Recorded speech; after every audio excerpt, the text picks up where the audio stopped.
I'm going to call to order this regular meeting of the Fairfield Board of Education. Present is Ms. Pitko, Mr. Dwyer, Mrs. Gerber, myself, Mrs. Vitale, Dr. Jones, Ms. Maxine Canelli, Mr. Peterson. Ms. Jacobson is at a parent meeting at Fairfield High School. She will be a little bit late. Mr. Asa, unfortunately, has a back injury and is at home watching. He apologizes that he couldn't make it tonight, but we told him to stay and take care of himself because we have a busy month ahead. So with that, I'm going to ask you all to please rise for the pledge, and Ms. Pitko, will you lead us in the pledge?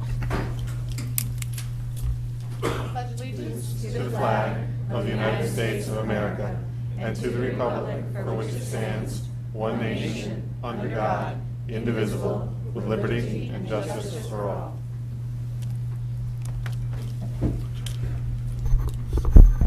Thank you. Welcome back. Happy New Year, everybody. Before we get started, I'm just going to do a little switching around. If there is no objection from the board, I'm going to ask if we can swap two agenda items. Switch agenda item 7A, the acceptance of the Fairfield Ludlow Extension alteration with Dr. Jones's budget presentation. We have the building committee chair here, and we just would like to, out of courtesy to him, let him present first. Any objections? Seeing no objections, we will move forward with our student reports. Ms. Phillips, would you like to go first?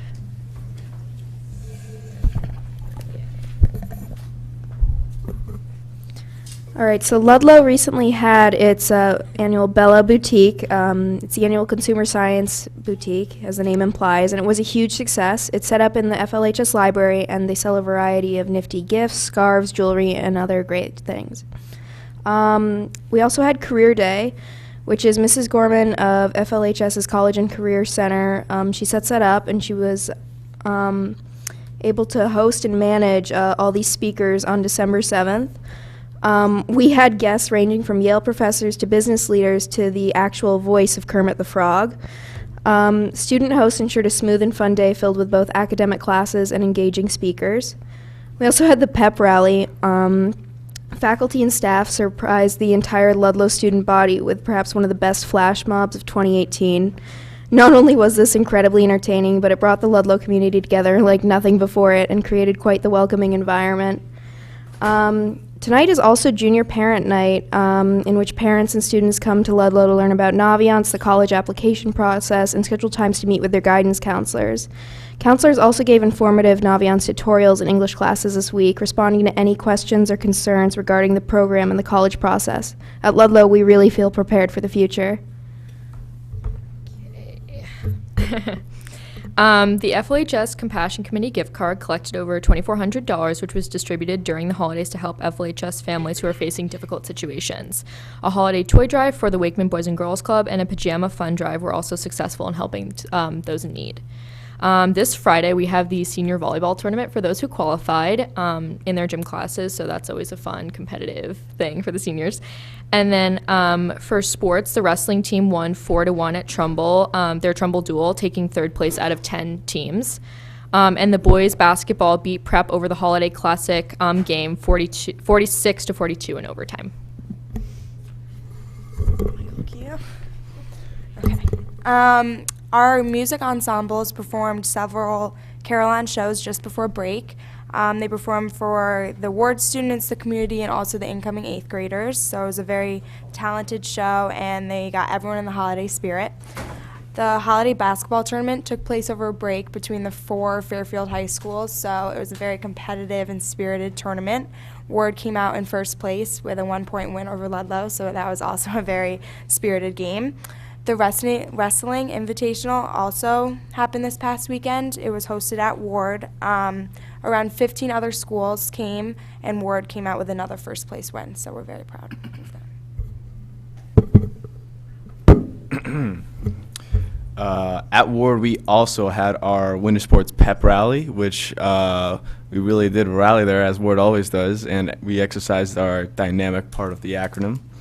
And at this time, seniors are making preparations to meet that generous January 15th deadline, and some of us are very relieved to have finished the January 1st deadline for college applications. And of course, hope that everyone had an exciting and also relaxing break. Any questions for our high schoolers from Ludlow and Ward? No? Thank you, guys. You're welcome to stay, or you can leave us now and get on with your evening. Okay, moving on to public comment. Just a reminder, public comment is for agenda items only. There will be public comment prior to all votes. We ask that you just speak once to a topic, so if you speak now, you can speak again later before the vote. Public comment is limited to 3 minutes, so I invite any speakers to come up. Please state your name and your address for the record.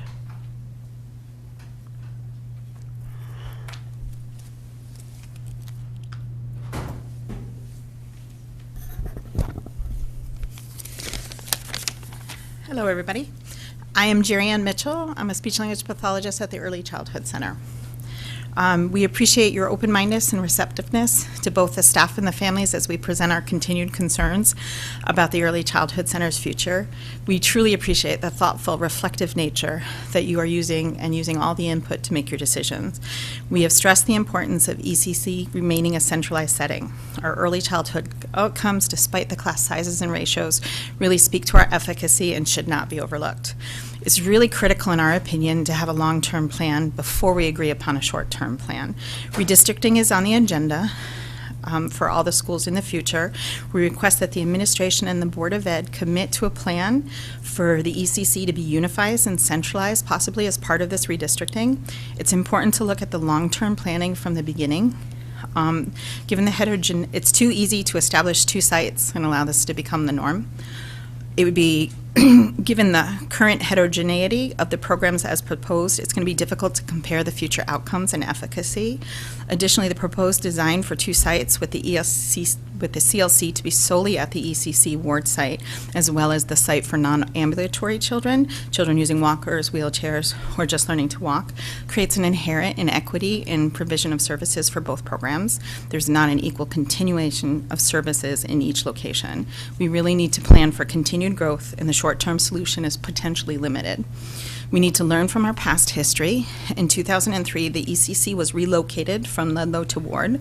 The decision to centralize the program resulted from multiple relocations of the ECC, or as most people know, ECDEC, the Early Childhood Developmental Education Center, our previous name.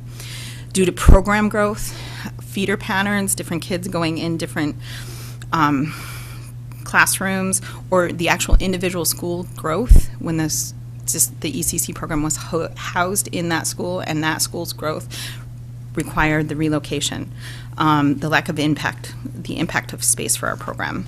You know, our plea is simple. You know, we'd like to maintain the successful ECC design that we currently have. Centralization would allow all programs to continue to grow and provide the continuum of care that's always benefited our students.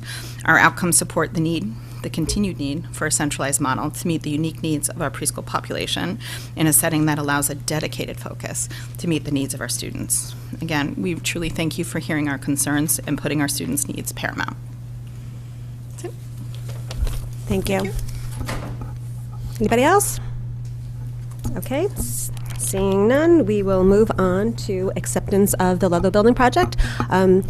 Mrs. Gerber? Make the motion. I will make the motion first. It's a little game at home, how many times I can just mess up Robert's Rules, little bingo card that you can play along.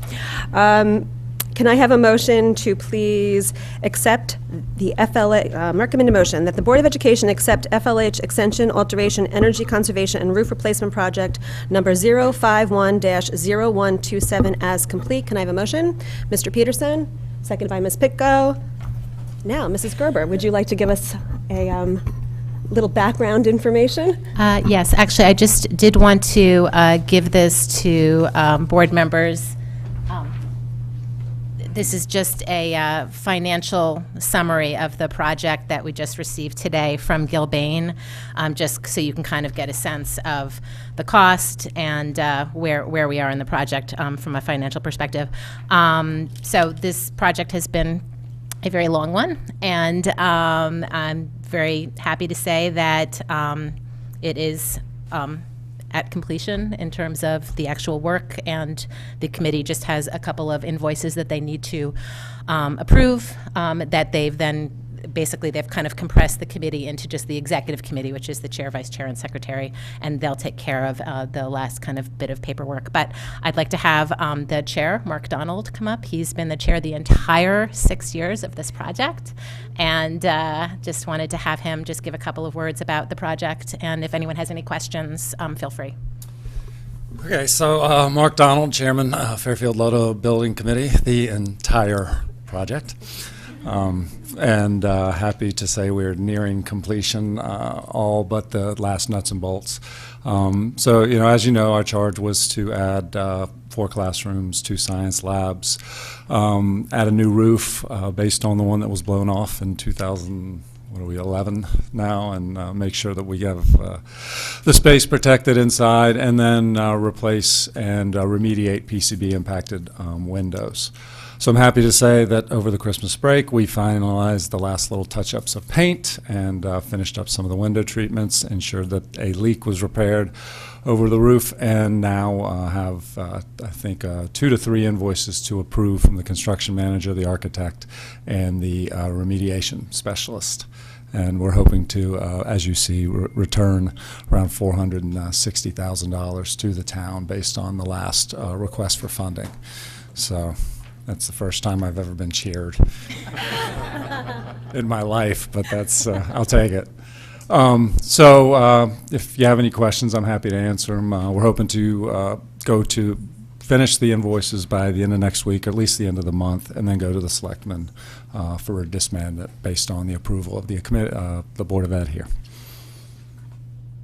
Does anybody have any questions, comments? Ms. Maxon-Cannelli? One comment and then one question. First of all, you know how when someone's first elected president and they get a photograph of them then and then their photograph at the end of their term? I'm just curious what a picture of you before this all started versus now would look like. But first of all, so thank you so much for your service in this, and all of the building committee members, and obviously Mrs. Gerber for also being someone who saw this through from beginning to end. But my only question is beyond the things that you can't anticipate, what are things with this building committee, this whole process, that you'd warn a future building committee about? Whether it's something that the board could have done differently, the town could have done differently, or it was everything that made this the project that it was, not something that could have been anticipated. Yeah, I appreciate the question, and depending on how much time we have, I'll keep it brief. But one, I've had wrinkles since I was 25. The gray, not so much. 2, I think the process is one that I think we embarked on at the beginning as a new process for how the funding was obtained and requested, and I think part of it at the time we had separated the project manager, the construction manager, and the architect. So I think they're starting off that on the professional side, we didn't have so much kind of institutional and town knowledge over time, and I think as I fresh to a town project and a building committee, coming at it from an educator perspective, what I know now versus what I know then is immense. But I think, having some sort of, and I certainly understand this is more than just a Board of Ed decision, some sort of town project manager for building projects would be helpful. Because I think there's so many nuances and quirks within the town and within the nature of some of our buildings that they can maybe anticipate some of the things we ran into. Obviously, finding out that there was more PCBs than expected. Those things are always going to pop up in older buildings. I think. Moving forward and looking back, we've been very fortunate to have certain other building committee chairs who have a lot of kind of professional knowledge. Speaking, I've admired Mr. Flynn's work from afar, and I know he's been consistent through a lot, so that's helpful, I think, as well. But I think it's something that I'd be happy to participate in a really in-depth kind of autopsy or after-action review, you want to say, to make this process work better for the town. Thank you. Mrs. Gerber?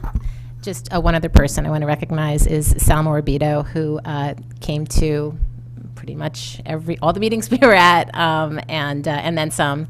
And so just he did a tremendous amount of work and put in a tremendous amount of time.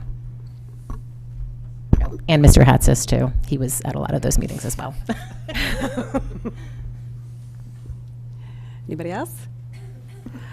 As a Ludlow parent and as a past PTA president who sat through some of those meetings and was part of the process for a short while, I thank you for your years of service and for your diligence in seeing the project to completion and making sure that, everything was done to the highest standard. So thank you, and without any further ado, can I have another motion to move pups?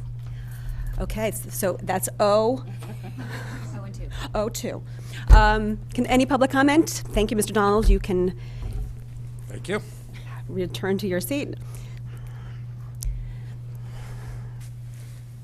Good evening, everyone. Greg Hatzis, Headmaster, Fairfield Ludlow High School. I just wanted to publicly acknowledge and thank Mr. Donald and the entire building committee, past and present, the members. It has been a long, arduous process, but I want to report back to you guys that it is well worth all the work, all the heartache, and all the sweat. As we enter winter, teachers are recognizing that their rooms are much warmer than they were in years past because of the updated windows. The cafeteria expansion is filled to capacity every day for 3 lunch waves, and the new classrooms that were added are full of classes every day, and we're using them to full capacity as well. The roof has also been a blessing. There have been a few breaches here and there over the last couple of years after the new one went on, but they have been really speedy with fixing those situations. So it's been a huge effort, and I want to just thank you all for your support through the years, and I definitely would recommend approval tonight. Thank you. Thank you. Any additional public comment on this? Okay. Can I have a motion that the Board of Education accept the FLH Extension, Alteration, Energy Conservation, and Roof Replacement Project 051-0127 as complete? Mrs. Gerber? All of us. We're voting now. You already made the motion. I'm just going to vote. All in favor? Ms. Pitko, Ms. Leeper, Mr. Dwyer, Mrs. Gerber, Mrs. Vitale, Ms. Jacobson, Ms. Maxicanelli, and Mr. Peterson. Motion passes 8. Nothing. Does anybody have bingo yet? Not yet. Not yet? All right. Approval. Adoption of Adopt- policy, old business. Adoption of policy 5141.21, students' administration of medication in the schools. At this point, at the request of the policy committee, we are going to postpone this, delay this to the next meeting. We found out late today that there were some questions about some of the language that we just want to double check the statute, double check with staff. So this will appear on a future agenda. If there's no objection from the board, seeing none, moving right along. Approval of the second location for ECC, September 2019. Recommend a motion that the Board of Education approve Strathfield Elementary School as the second location for ECC beginning September 2019. Do I have a motion? Mr. Dwyer, second, Mr. Peterson. Any questions, comments? Dr. Jones, do you have anything you'd like to say about this, moving us forward? Just because the public may not be aware, but all of the board members, almost all of the board members did go and tour Stratfield at, I think, 3 different tours, so thank you for doing that. We've done a lot of work since the last meeting, which I have emailed the board about, and the working on the 5-day schedule. One of the concerns the board had at Stratfield was, could we adjust bus times at all? We were able to do that, we know, in the morning, so that they would arrive a little bit later and have a different time for arrival, not when everybody's arriving at the same time. So we have made a lot of adjustments. We have looked at the feeder pattern as well, mixing that between the Ludlow and the wards so that it would be a mixed feeder pattern. And I have sent that to the board as well. So if you have any questions for me tonight, I'm happy to answer those. Ms. Pitko? I don't have a question. I just a comment, a reminder to everybody that we are trying to schedule special meetings in February to deal with some of our big facilities questions. And obviously the ECC is going to come back up. Any decision we make as a board on the other facilities may not happen for the fall of this year, may happen a year from now, because there's a lot of things to consider, including the ECC.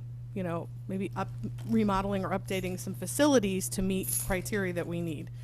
So I just think that's important for everybody to be aware that we have such big decisions to make and that we are scheduling meetings to have those conversations and that we don't take any of this lightly. You want me to add short term? Yeah. Yeah, and along with that, I would say one of the questions that I think staff have received is what is short term and what is long term? And I think the board is obviously going to have that conversation. I think in all transparency, to me, short term is 5 to 10 years when we're talking about a school facility, because our school facilities last for 50. When we're talking about long term, are we going to be able as a board to have a conversation that takes that in a different direction? But I think from a staff perspective of what we have available in facilities, the enrollment growth, what we see on the horizon, that's just being transparent about it. Any additional comments or questions? Ms. Pitko? I'm going to vote tonight based on the needs of our student for this fall. I particularly would not like to see these kids here past a year. I would like to see a long-term solution for these students. I think we would do them an injustice not to give them a long-term solution. Any, Ms. Maxon-Kennelly? I echo the notion that I would, and I completely understand the idea of the 5 to 10. I mean, I likewise would hope for something that's sooner than that, and obviously that's where those February discussions are going to play. We will, I think, have direction for the district, you know, very shortly, and then we'll know exactly what kind of a time frame that we are talking about. I don't see a year as being possible given the options that we've looked at. I just don't think we will be able to. Again, once we make these decisions and see what kind of budget implications it's going to have, and the holistic approach to all of this. But I do agree with the idea that I hope we can do it sooner than that, and I look forward to those February conversations. Mr. Peterson? Yeah, just very briefly, I agree very much with Ms. Pitko and Ms. Maxon-Kennelly and obviously with the chair, that we are going to be dealing with this in great detail coming up, and this is not, I don't want this to slide from being a short-term solution to being a permanent solution. I don't think anyone on at this table feels that way. But I also want to say that having dealt with Dr. Jones and Ms. McGoey at Stratfield, I do have a lot of confidence that this is a good short-term solution. This is not simply a patch, but I do have high hopes that the children will flourish at that Stratfield location, and that it will be satisfactory until we can come up with a broader plan. I don't want anyone to feel like we're saying Stratfield is in any way deficient. Okay, anybody else? I'd also just like to thank the staff of the ECC and Stratfield for just being so open. There were a lot of visits that we all went and, took up some of your time, and it was very helpful. I mean, I had a child at the ECC, and I learn something new every time I go. To echo my fellow board members' comments, I also don't see this as a long-term solution. I appreciate Dr. Jones's transparency in terms of defining what a short-term solution may be from the staff perspective, but we are meeting in February. Our dates are February 20th and February 27th. We have confirmed that with all board members. Everybody can be in attendance. We're going to work out what those meetings are going to look like, but we are going to move forward, and I think that the sentiment of this board is to discuss a long-term solution and how that fits in with the long-term plan for our district. So that is where we are with that, and I encourage you just to keep on advocating to us and to other town bodies and to continue to just share your thoughts with us. So thank you. Any last? Okay, so we'll go to the public now. Any public comment? Seeing none. That the Board of Education approve, out of order, say this kind of, that the Board of Education approves Stratfield Elementary School as the second location for ECC beginning September 2019. All in favor? Ms. Pitko, Ms. Leeper, Mr. Dwyer, Mrs. Gerber, myself, Mr. Jacobson, Ms. Maxinelli, Mr. Peterson. It's unanimous, 8-0. Thank you. All right, I got that, I got that. Okay, so we are switching around. Presentation of the superintendent's proposed 2019-2020 operating budget.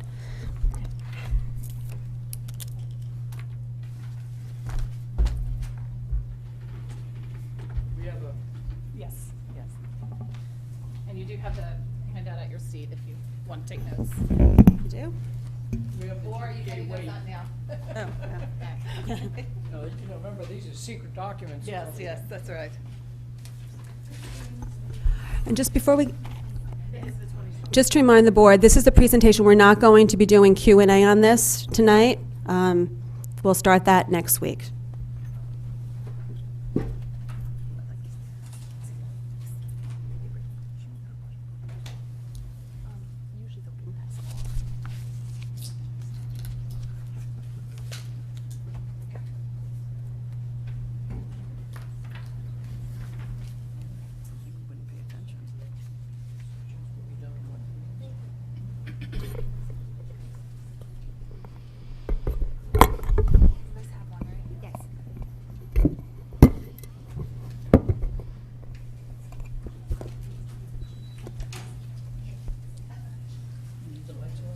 Yes.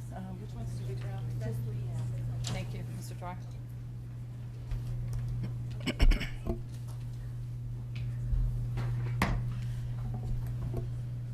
Good evening to Chair Vitale, wherever she went, Vice Chair Asaya, who is at home watching, Secretary Gerber, members of the board. I'm delighted to present our Fairfield budget for 2019-2020. Well, I guess not, so just a moment. Do you know where it is?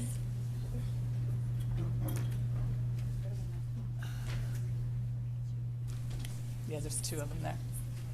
I don't know why I did that. Yeah. So just start. Okay. There we go. Thank you, Ms. Brown. So I'm delighted to present the 2019-2020 budget. First of all, in the superintendent's proposed budget, there's a lot of work that goes into play from September all the way through January. We look at the current 18-19 budget very carefully, what's working, what's not. We review the district improvement plan. We look at new enrollment projection data, and that is taken every year on October the 1st. That is our legal date for enrollment. We also meet with headmaster and principal teams. We gather all of our projection data. We look at estimated fixed costs. We meet with all of our department leaders. And then, of course, we gather all of our local, state, and federal funding information. In the budget presentation tonight, we'll have 4 sections: historical revenue and expense, demographics, and enrollment. We'll talk about some of the budget challenges this year and considerations. And then we'll look at the 2019-20 proposed budget. So let's start out with the historical revenue and expense. So how do we spend our money? This pie chart really does not change a lot from year to year, and you'll find almost every school district in the country looks like this. We are a people business, so the bulk of our budget is staff salaries and benefits, and that is not unusual. For us, you'll notice that operations and maintenance is right behind those two categories. How do we spend our dollars that we actually spend on people? This is very important for a school district, and this does change across the country. And in Fairfield, we do a very good job making sure that our salaries are going to those direct classroom support. We like that number to be between 75 and 80, and we want it to stay there. If you look at all of the ancillary positions over on the side, we want administration to be low at central office. When we look at our per-pupil expenditures, This is a graph that you have seen, a bar chart that you saw last year, and it is the 16-17 audited. They do not have the newest 17-18 out as of yet. But when you look at this, there's a lot of information. Across the bottom, you're looking at the ANGLIC ranking. That's basically the wealth ranking for the state of Connecticut, and Fairfield's pretty consistently between 16 and 20. When you look at the black bar right in the middle, that is the average per pupil spending for Fairfield County. We are the one in yellow, just below the average. If we were funded at the average, there would be almost $20 million more in our budget. So there's quite a disparity across Fairfield County. When we look at our historical budget trends, this year we went back to 2000. And we wanted to really look at what has our request been over time, has it changed, what has happened since the economy really collapsed in 2009. And historically, we had much larger budget increases. Now, there were things happening in this section here. We opened Ludlow, we opened Burr. We were also having enrollment growth, but the interesting thing about the enrollment growth was it was targeted mainly at the elementary level, which is more economical from a budget standpoint. What's happened since 2009 is we are averaging at about a 2.2% budget increase. Over here it was 7%. If you take out those two really high years, it was about 6%. So we've really changed in how we are budgeting and funding for our budget increases. We are working to do our part on savings and revenue. This year, the school district performed 2 self-imposed audits. This was not an audit that the board or staff were asked to do. We did it because we thought it would give us good information. The first one is Torian Bank's Utilities and Phones Audit. And are we being billed appropriately? And are our payments being paid in the way that they should be? And the answer to that is yes. So this was an outgrowth of many of the questions we had last year because our utilities are rising. And you will see that in the budget book tonight. Our special education audit. Is our eligibility in line with other districts? And you'll see that statistic in just a minute. Absolutely, yes it is. Is our initial evaluation process efficient? And what that means by efficient, do the teachers have time to do what they need to do? Are our house masters at the high schools able to have enough time out in the classrooms to lead instruction and not in too many meetings? And the answer to that was no. And you'll see that reflected in the budget this year. We want to make some adjustments that we think are really going to help us as a school district. Are we turning in the right direction for providing in-house services for students? These are the programs we've been putting in, like CLC, CLCS at Riverfield this year, also our Impact program, our DBT, which has some individualized counseling groups, and also even the work we're doing at Walter Fitzgerald. And yes, we are having great success with those programs. And for the first time, really, I would say in quite a few years, at least in the last 5, this is a trend that we are very excited about because our total gross projected tuition for special education in this year's budget was $9.3 million. Next year's budget, it's 8.9, so it's actually going down. And I can tell you there are not many school districts in Connecticut that can have this slide this year, and that tells us the work we're doing with kids is great work, so we're excited about that.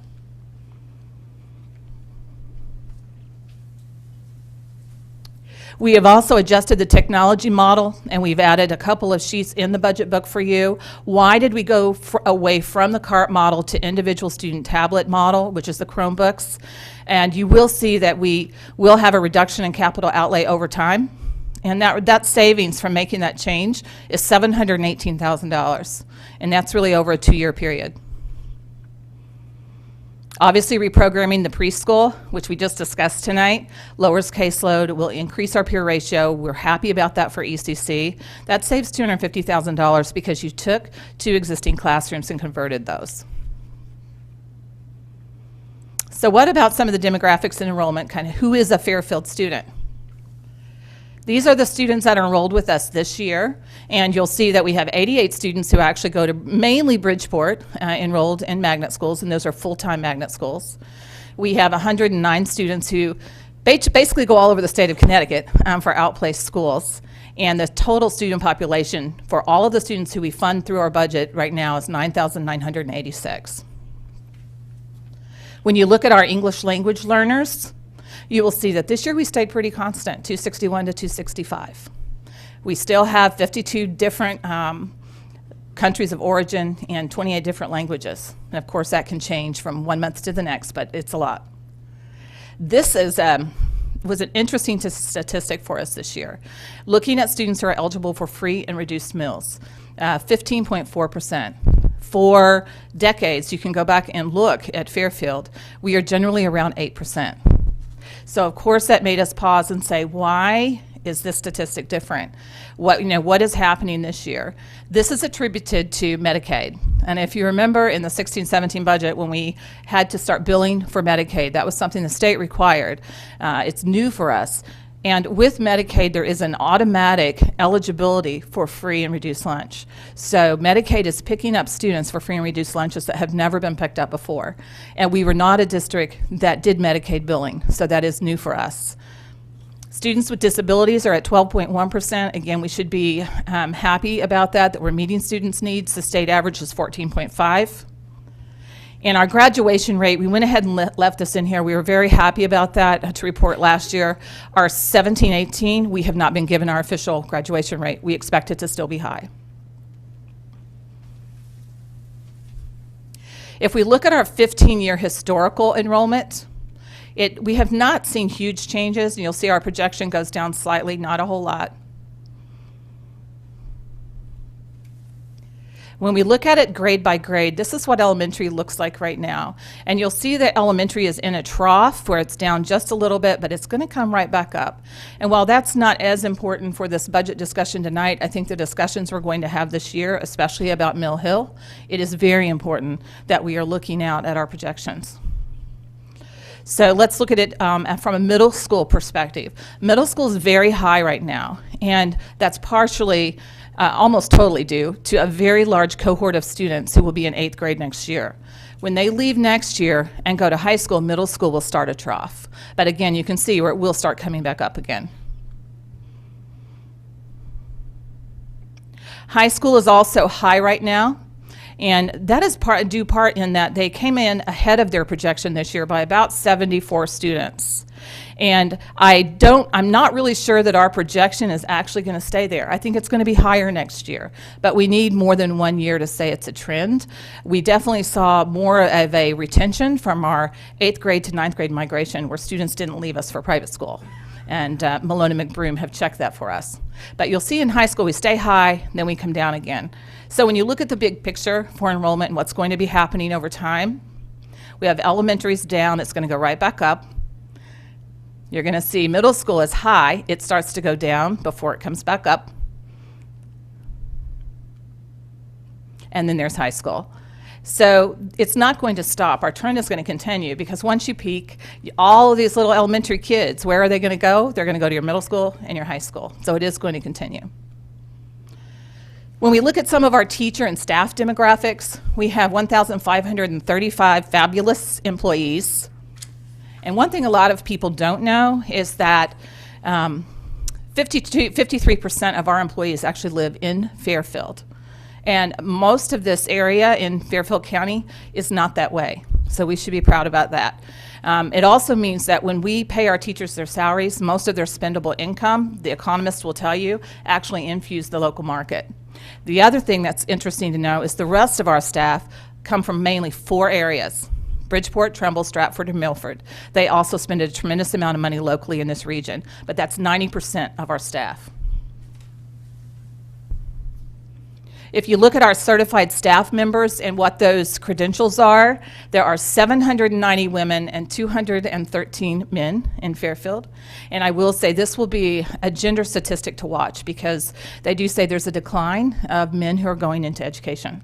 And I hope that across the country we will work on that and see that change. When I first looked at this data, I looked at 49 with a bachelor's. It seems so low. But that we're celebrating that because we have extremely highly qualified staff. 445 hold a master's degree.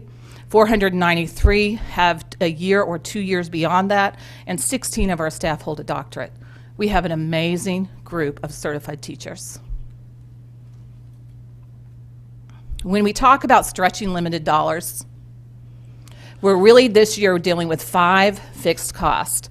And those of you that have been watching school budgets for years know these don't change a whole lot. The one area that's new for us this year is this operations and maintenance, and that is becoming more of a challenge in Fairfield, and I think in a lot of districts along Fairfield County. Last year you would have seen, and the year before, tuition. Special education tuition would have needed an extra $1.1 million. And again, that's not part of it this year. We have cost savings there. So let's look at what's happening in the benefits.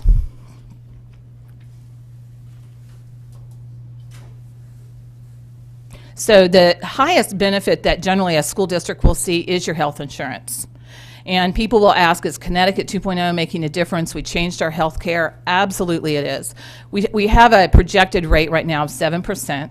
And just as a reminder for the board and the community, that can change through the spring, but that does come from Aon. So they're projecting 7%. In many of the other insurance plans that are not part of Connecticut 2.0, it's not unusual to see 10 and 15% increases.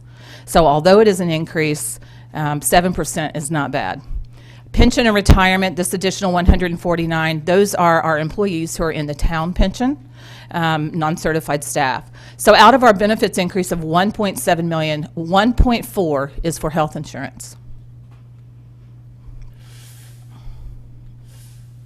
So if we look at operations and maintenance of buildings, this year there are 3 areas that I would say are a challenge for us in making sure that we are funding our schools appropriately. The first one is looking at the utility service. And the electricity budget is up 12%. And we have added an extra page on utilities in the budget book towards the back to give you more information. We also have a 2.4% consumption increase, and that's because we are adding air conditioning at Holland Hill and also at Sherman next year. That's what that primarily is. A heating rate increase of almost 10%. So just our utilities alone are $500,000. Maintenance services, that is almost every category you can think of in the maintenance budget, and Mr. Collin will be going over that in detail with you. Everything from ADA compliance to all of the issues we've had with buildings that you've heard about this year, they all come from those line items. Looking at maintenance, repair, and supplies, that's plumbing, HVAC, vehicle parts. And that increase alone is $1.1 million in this budget and 11.67% year over year. And it's needed. Our staff salaries, when we look at our total projected, these are all of our staff in Fairfield. We have an increase of $4.6 million just in staff salaries this year. And I want to remind you that compared to 18-19, that's an increase of 3.12%. That's really not a huge percentage increase, but again, just to remind you, we have a lot of staff. We are a large organization with over 1,500 employees. In fact, Fairfield Schools is the largest employer in Fairfield. We are larger than Sacred Heart. We are larger than Fairfield University. We are the largest employer in Fairfield. We are also considered to be in one of the 100 largest employers in all of Fairfield County, and in fact, we are in the top 20. We are a large organization. When you look at some of the budget considerations to help improve Fairfield's budget, we look at our retirement analysis. This was new for us in 16-17, and we used it again last year. We are applying the same analysis this year. Thank you to Dr. Rasmussen, who does this for us. What you're seeing here is on the left is the likelihood that somebody will retire across the ages, or the 55 and older. And this is sample analysis, not our actual staff this year. And what we do is we take every person who is 55 and older, that is our certified staff, and we look at the data over a 10-year period, and what is the percentage, what is the probability that somebody will retire. We then apply that to the number of employees that we have at those different age categories. That's how we come up with a number that is about as fine-tuned as it can be to calculate retirements. We also have what we call teacher turnover savings. These are our 4 people up here who are getting ready to retire, thinking about that. Down below, this little guy just can't wait to start teaching. These teachers moved maybe from other districts. But what happens with teacher turnover is if we have really high turnover, we actually have more savings in this category. It doesn't mean it's great for the district. We don't want teachers to leave. But when teachers turn over, for instance, with retirement, if these 4 teachers are earning $90,000 each, then we're paying $360,000 in salaries. So if we hire newer staff and their salaries are around $70,000, we have those same 4 positions replaced for less money, and that gives us $80,000 to move somewhere else in the budget. But if, in fact, we calculate this incorrectly, we can have a hole, and it can make the budget a little bit more challenging. So we're going very conservative with this year because we did see a higher retention rate of our staff, which was great. That was a good thing. But it also means we need to be more conservative in the budget with our teacher turnover savings. When we look at budget eliminations, these are requests or reductions that were not included in the budget. And I think this is really important. It's important for staff to see it. It's important for the board. It's important for the community. Our budget is not a wish list of what everybody just wants. It is what we truly believe we need. This year was a very challenging budget in that we had $3.7 million that did not get included in this budget. There are 21 requests for new staff, and that's across all of our schools. Actually, we had some non-certified as well. K-8 entrance security was something we really thought about. We do have a new chief in town, so having another year to work on that is going to be okay. Maintenance and operations projects. Although that's a huge driver in our budget, we still cut out almost $1 million in what Mr. Collin believed we should be doing with maintenance and operations. Additional custodial staff. We have added over 100,000 square feet in the last decade, and we have not added custodial staff. So talk about some of the targeted enhancements and enhancing the student experience. It's not all doom and gloom. Those are the tough things that we deal with in budget. These are the fun things. Our Early Childhood Center, we are adding new positions in the budget. The board did allow us to convert 2 of those. And just as a reminder, I think this little white strip up here is really important. Preschool is required by federal law for children who have special needs from the age of 3, and really from birth to 3, but for public school it starts at 3. And it's really important because we don't have universal pre-K in Fairfield, which some people believe we do, open for all children. It is required by federal law. But we're excited we're going to be able to bring our caseloads down and do some great things with early childhood. We're also creating high school evaluation teams with this budget. And again, this was supported from the audit. We have 1.0 teacher evaluation team position. We have a 1.0 high school coordinator. Currently in Fairfield, we have 1 coordinator who services both of those high schools. It is an almost impossible job. This position is needed, and again, in the audit, it supported both of these. And I think this is going to have a huge impact for our high school to have evaluation teams. CLCS for middle school, as you know, our complex learner cohort for social emotional. And we added this at Riverfield this year for our elementary program. We have been absolutely delighted, seeing great success. We now need to move this to the middle school. And this is a program we already have supports at the high school, from DBT, from Impact, all of those programs that we've put in. But our middle school really doesn't have this, and there's a great need for it. And that requires a 1.0 CLCS teacher, 1.0 social worker.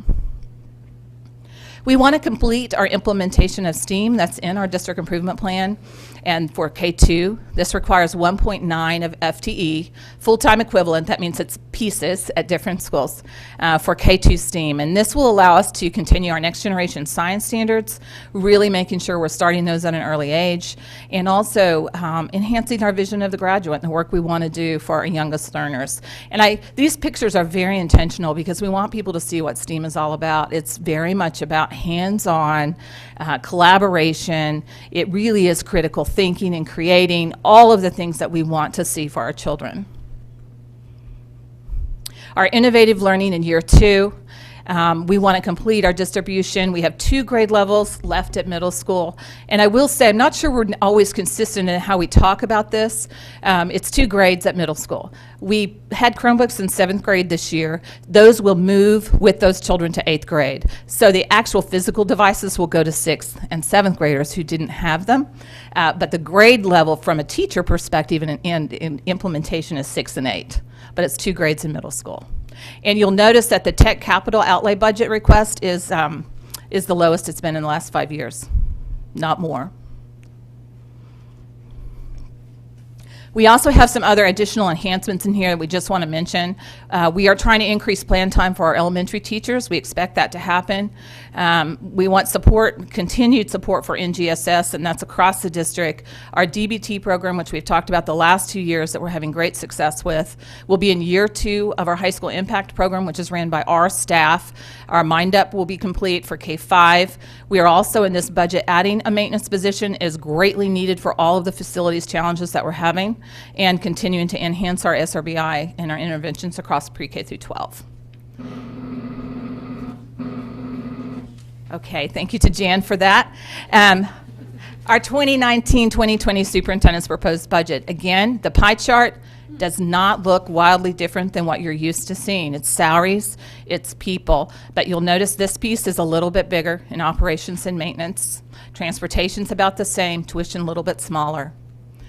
So the changes at a glance this year and what I am proposing as your school superintendent is a 4.9% increase, 4.99.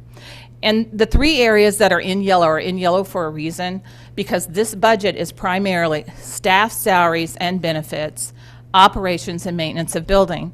We've managed to do all of those other enhancements and implementations for less than 1% in the budget, actually 0.65. And the total FTE for all of the enhancements in this budget is 2.9. We're asking for 2.9 staff to make all of that happen to sustain and maintain a great school district. So there are upcoming meeting dates, and this is for the community. We have next Tuesday, the following Tuesday after that, and then on Thursday the 24th is when the Board of Education, we hope, will be able to approve. There's a lot of work that will take place between now and then, and questions from the board, community, staff, and as we work through the process. I will say this year, for the first time, we present to Board of Selectmen separately from Board of Finance, so there will be extra meetings in there. But right now, we actually have windows of time, and we will have to publish those dates once those bodies are able to give those to us. So that is our 2019-2020 superintendent's recommended budget. Thank you.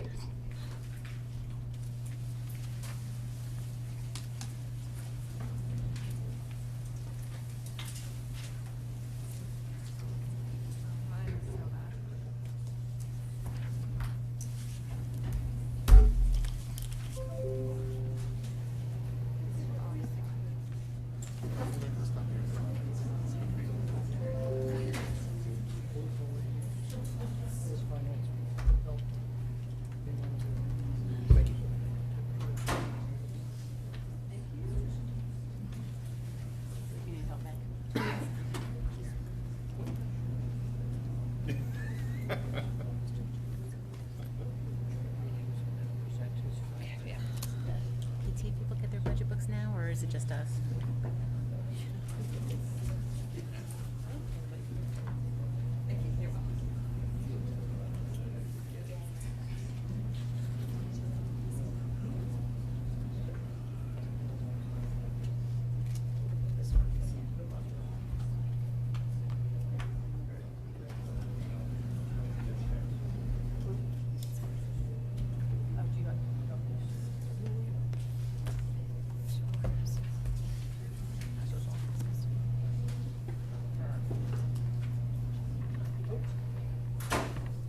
Let's see.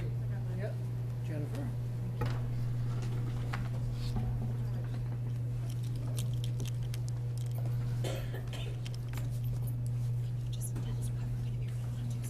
What sections? Oh, it was on yours. Was it my slide? Got me too.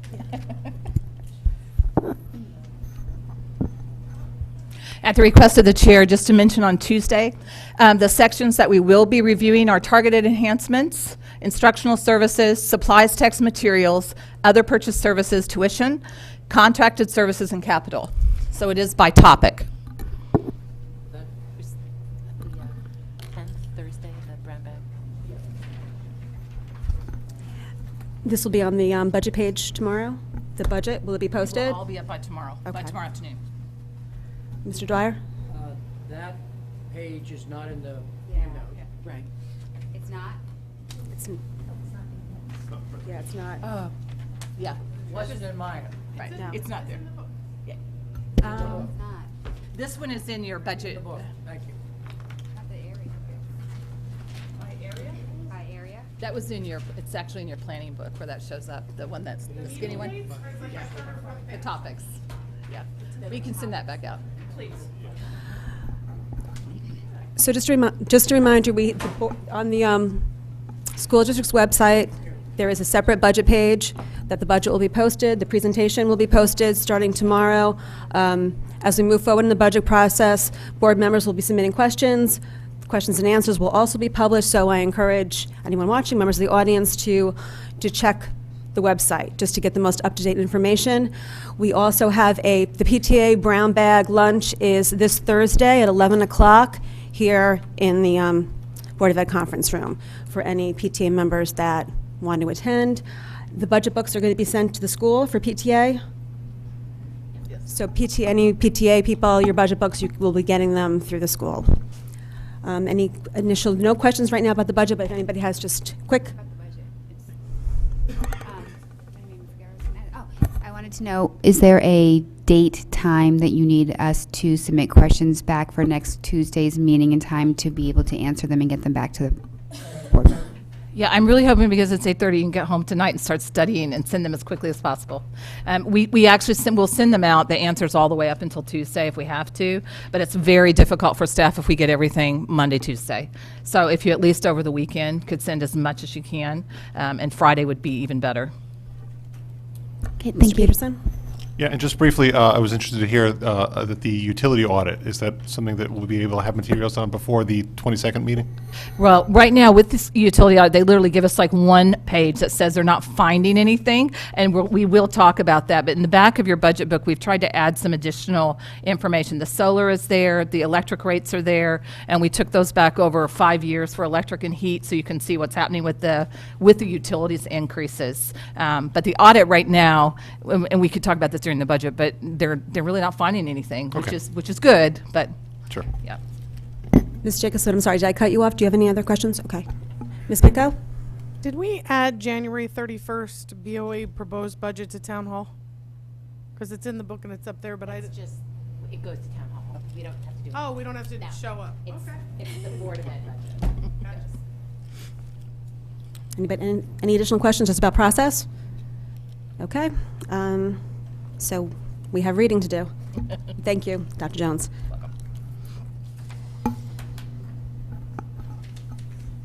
Okay, first reading to approve staff recommendations for high school course weights. Dr. Jones, do you want to give any initial comments on this? Yeah, I'm going to ask Mr. Cummings to do the introduction, and then we'll ask our headmasters to come forward, please. Is there going to be a presentation? Should we move again? Yes, there will be a presentation.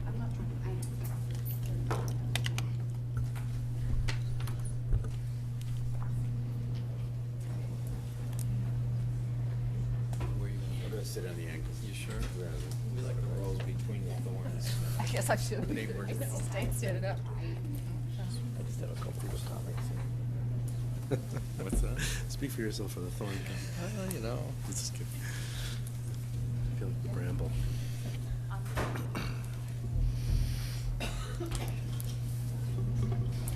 That's it. That makes me the cleaner.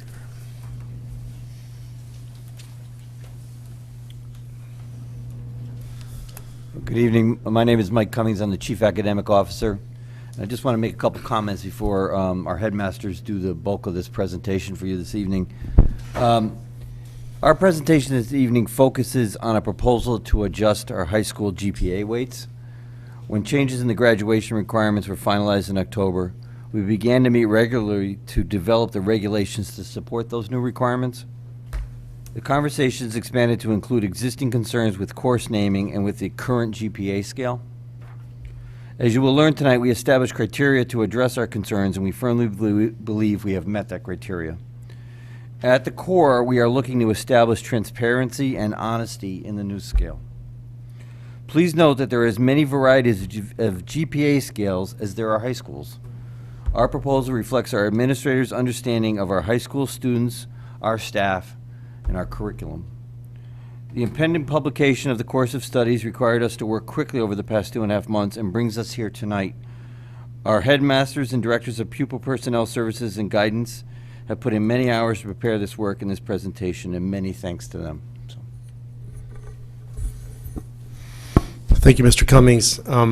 Before we start the presentation, Mr. Ebeling and I have a few opening comments as well.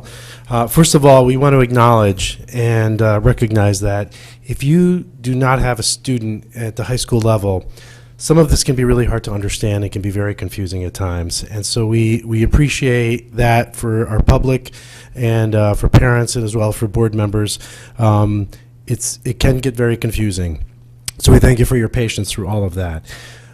When policies and practices are created at the schools, obviously well-meaning and smart people put these things together. What we're talking about changing tonight has been in place for many, many years in the Fairfield Public Schools. And frankly, as with anything, as things evolve and as things change, oftentimes the original intent was either lost or it doesn't have the same meaning as it once did. That is the case with what's going on right now with our GPA scale. And also what has happened is that because of some changes, there are now inaccuracies and some inconsistencies, and part of the proposal is to rectify those. This is really about helping students. This is about helping them achieve what they need for the next level beyond high school. Colleges and employers deserve to be able to look at a high school transcript and not be confused, and that is what is happening now. That is part of why we're also proposing some of our changes. Ultimately, our goal is for students to not be choosing courses based on what they think the GPA weights are or how it will impact them. We want students to choose their courses based on what is right for them and for their program of study. So we want to make sure everyone knows here there was never an intention in any way, shape, or form for us to make these changes to incentivize or de-incentivize our students for making choices about their courses. This is about making sure that we can be clear to the next level what is going on for our students. Thank you, Mr. Hatsis. David Ebling, headmaster at Fairfield Ward High School. I'd like to take an opportunity to also recognize some of the people that were involved in our decisions and proposal tonight. Some of them are here, Ms. Montorsi and Ms. Campbell, our Director of Student Services, and our Housemasters, Mr. Feckety, Mr. Keating, and Mr. Simonson are here as well. So, as you know, these kind of decisions are not made in a vacuum, or these proposals by just Greg and I. We met with joint high school leadership, we worked with our directors of curriculum, and we worked with our departments in making some of these recommendations, and there's many aspects to it. The piece that involves all of you certainly is what brings us here tonight.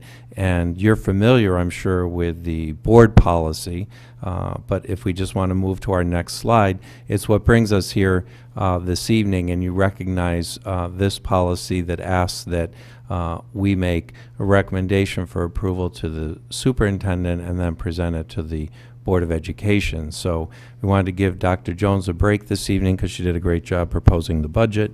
So we thought we'd make the presentation to you on the GPA changes that we're looking forward to recommending.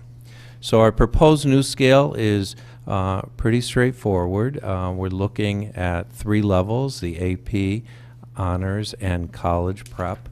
And we'll explain the changes that we have from the current one, but it's based on a 5.0 scale for an A. This is fairly common. As you'll see, we'll give you some information about other schools and other districts that use this similar, but I go back to a comment by Mr. Cummings.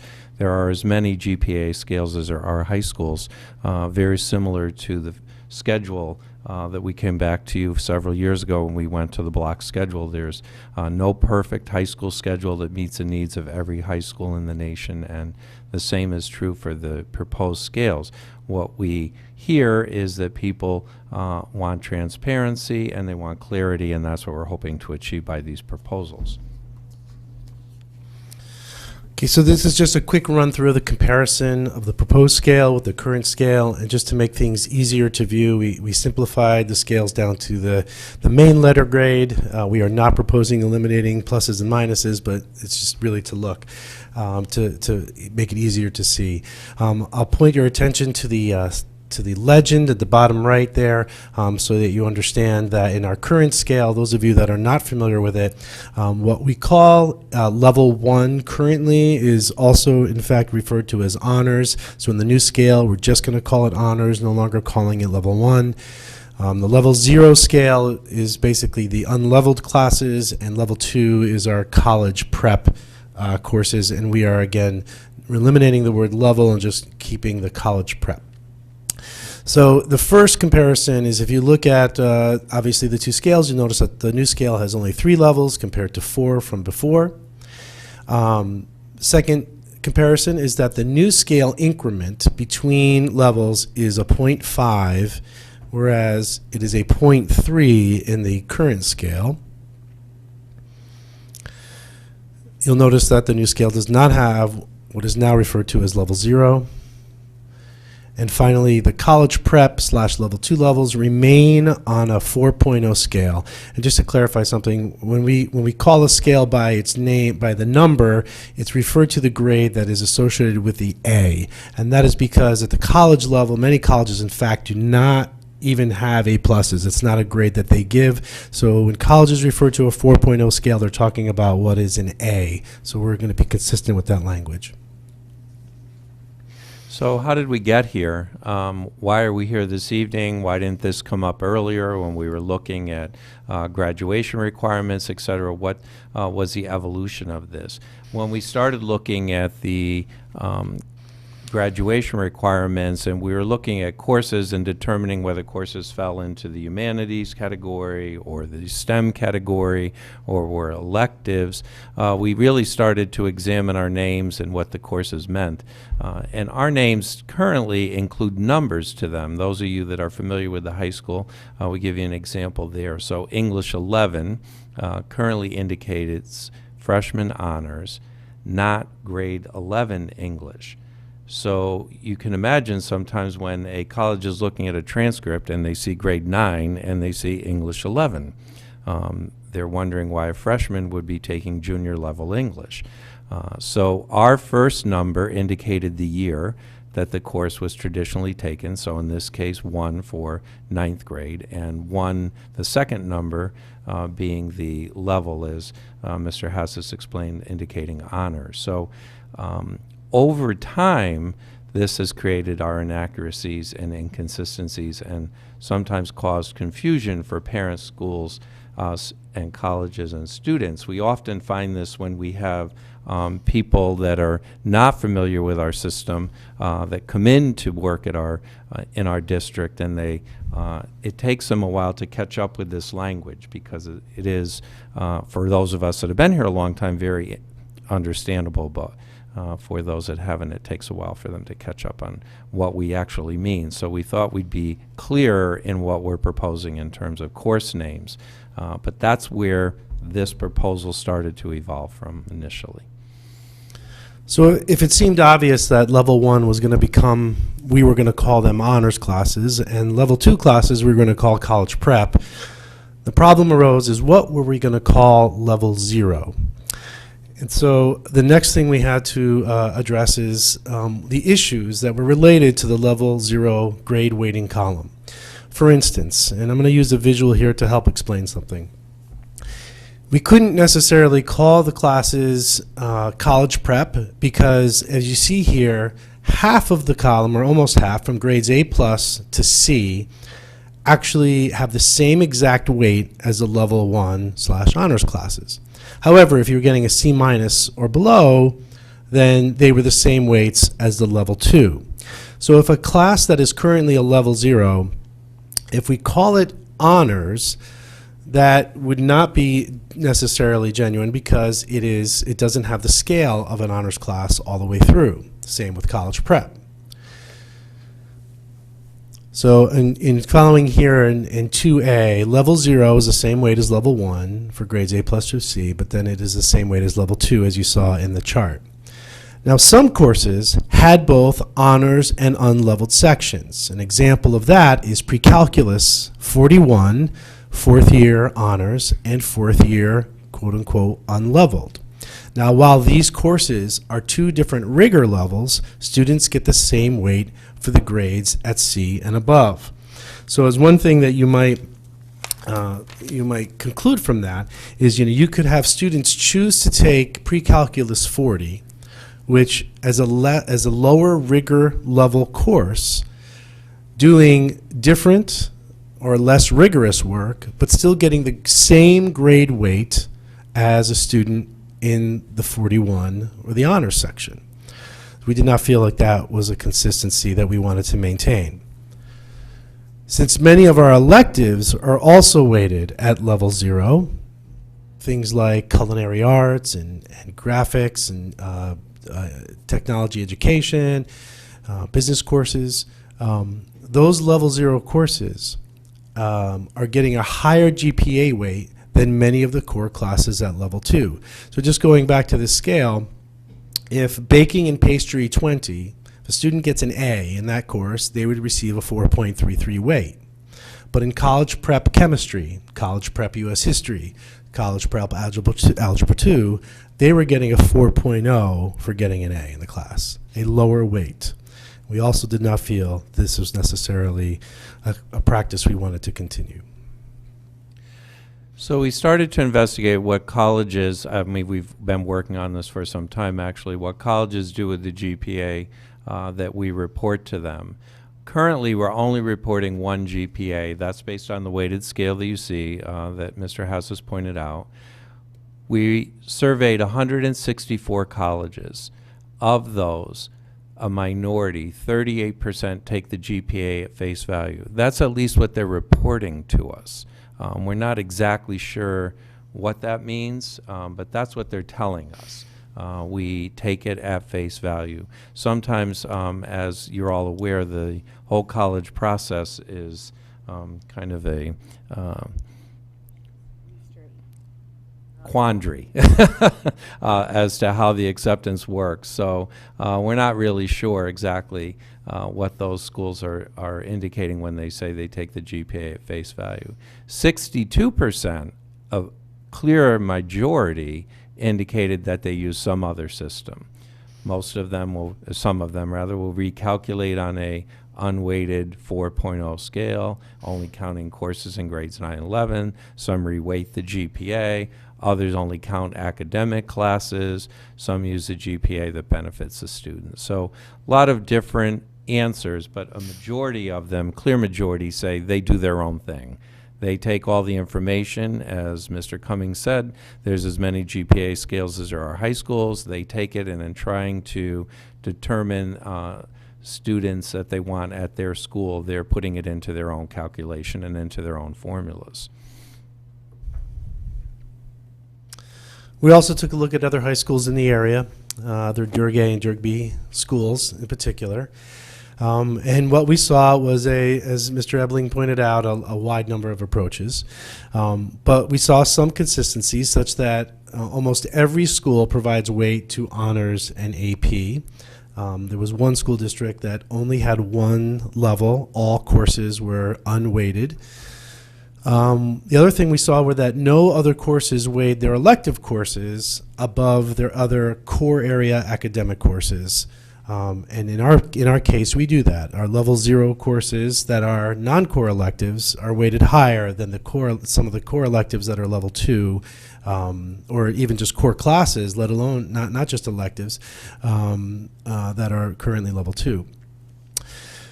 Some schools, in fact, take elective courses and place them at an even lower weight than any other core area class. And that is not something that we recommend at all. One of the reasons why level 0 existed in the first place was because it was to incentivize students to take those courses because they were worried they would say something like, well, if the elective course is weighed less than the courses I'm taking, it's going to bring my GPA down. And that is, I think one of the original reasons. We have a very rich elective program. We know that many students choose to take their electives because these are areas that they're very interested in. We do not feel that that incentive is still an important part of our program. So by weighing them at the same as college prep level as is going to be proposed, we feel like we are accurately placing them and giving them the weight that they need, but not lowering the weight so that it becomes a disadvantage. We also found that many schools report both an unweighted and weighted GPA. As Mr. Ebling pointed out, since many colleges are applying their own scale anyway that resemble an unweighted GPA, where they strip away the weights and have their own system, we thought it would be important to provide our families a prediction of what that would look like. What is an unweighted GPA and how it would look for them and how they might be compared when they are applying to colleges. What we did want to point out is, despite there being a large variety of different approaches, there are in fact 10 other DERG schools that are using the same scale weights that we are proposing: a 5.0 scale for the AP courses and a 4.0 scale for college prep. We think that's significant because, number one, it shows that this is not a proposal that is, a radical approach or something that is completely out of practice. With 10 other DERG schools, we think DERG A and B schools, we think that is actually good for consistency. But it also is something important to point out. Under our current system, where if you just took the AP courses, for instance, if a college, say Duke University, was comparing a student from Fairfield and a student from Greenwich or Monroe, and they were just looking at AP courses, our student, in all of if they averaged straight A's in all their AP courses, their GPA would be a 4.67. In those schools, the GPA would be a 5.0. So we are, in some ways, our students could be at a competitive disadvantage because of our current weighting scale, whereas this one would bring us more in line with a lot of other schools. So these are our proposed revisions to the GPA scale. We'll go from 4 weights now to 3, AP, honors, and college prep. We will convert all level 0 core electives. Those are the ones that are currently at level 0 in our core areas: English, social studies, math, science, and world language, to the honors level. And we'll convert all the level 0 non-core electives to college prep. We'll increase the weight for the honors and AP courses as we indicated in the proposed scale, and we will provide both a weighted and unweighted GPA score on college transcripts and to students and families. We think this is important, the last one, letter E, so that students right from the get-go have an understanding of where their GPA stands, both in the weighted scale and the unweighted scale. And that will be reported, as we say, to both them and colleges on their transcript. Our proposed timeline, we feel it's important to roll this out. It's hard to change the course midstream for students and families. Some students and families are very aware of what their high school program looks like right from day one, freshman year, 9th grade, and have planned it all the way through. Some are planning at the end of sophomore year or junior year about elective areas that they want to take. So we want to roll this out that's fair to all students and families. So in 2019 school year, next year, we'll apply all the new course names. We believe this will help a great deal with the transparency that will start to appear on college transcripts. We will apply the new GPA scale to the core area 9th grade courses, freshman courses only. So the new scale will only impact those 4 classes you see there in red: English 9H, Global Studies H, Biology H, and Geometry H. So those are the only courses that will be impacted for next year. All other courses, including our world language and elective courses, would not be impacted. For the 2021 school year, we'll apply the new GPA scale to all courses. This will give our current juniors, for example, time to finish out their high school career, and it will give our current 9th and 10th graders time to plan appropriately for the courses that they want to take. To spell that out a little more specifically, this is a chart that shows how each class will be affected. So in the top line, as Mr. Ebling said, the class of 2020, our current juniors, next year, since none of their courses would change in terms of the GPA weighting, it would have 0 impact on them. The current class of sophomores would have zero impact for next year as well. But then in their graduation year, there would be some GPA changes. However, the 3 lines in that box spells out what that means. For their college prep courses, there is no impact. For their non-core electives, there would be a decrease from what is now level 0 to the college prep scale.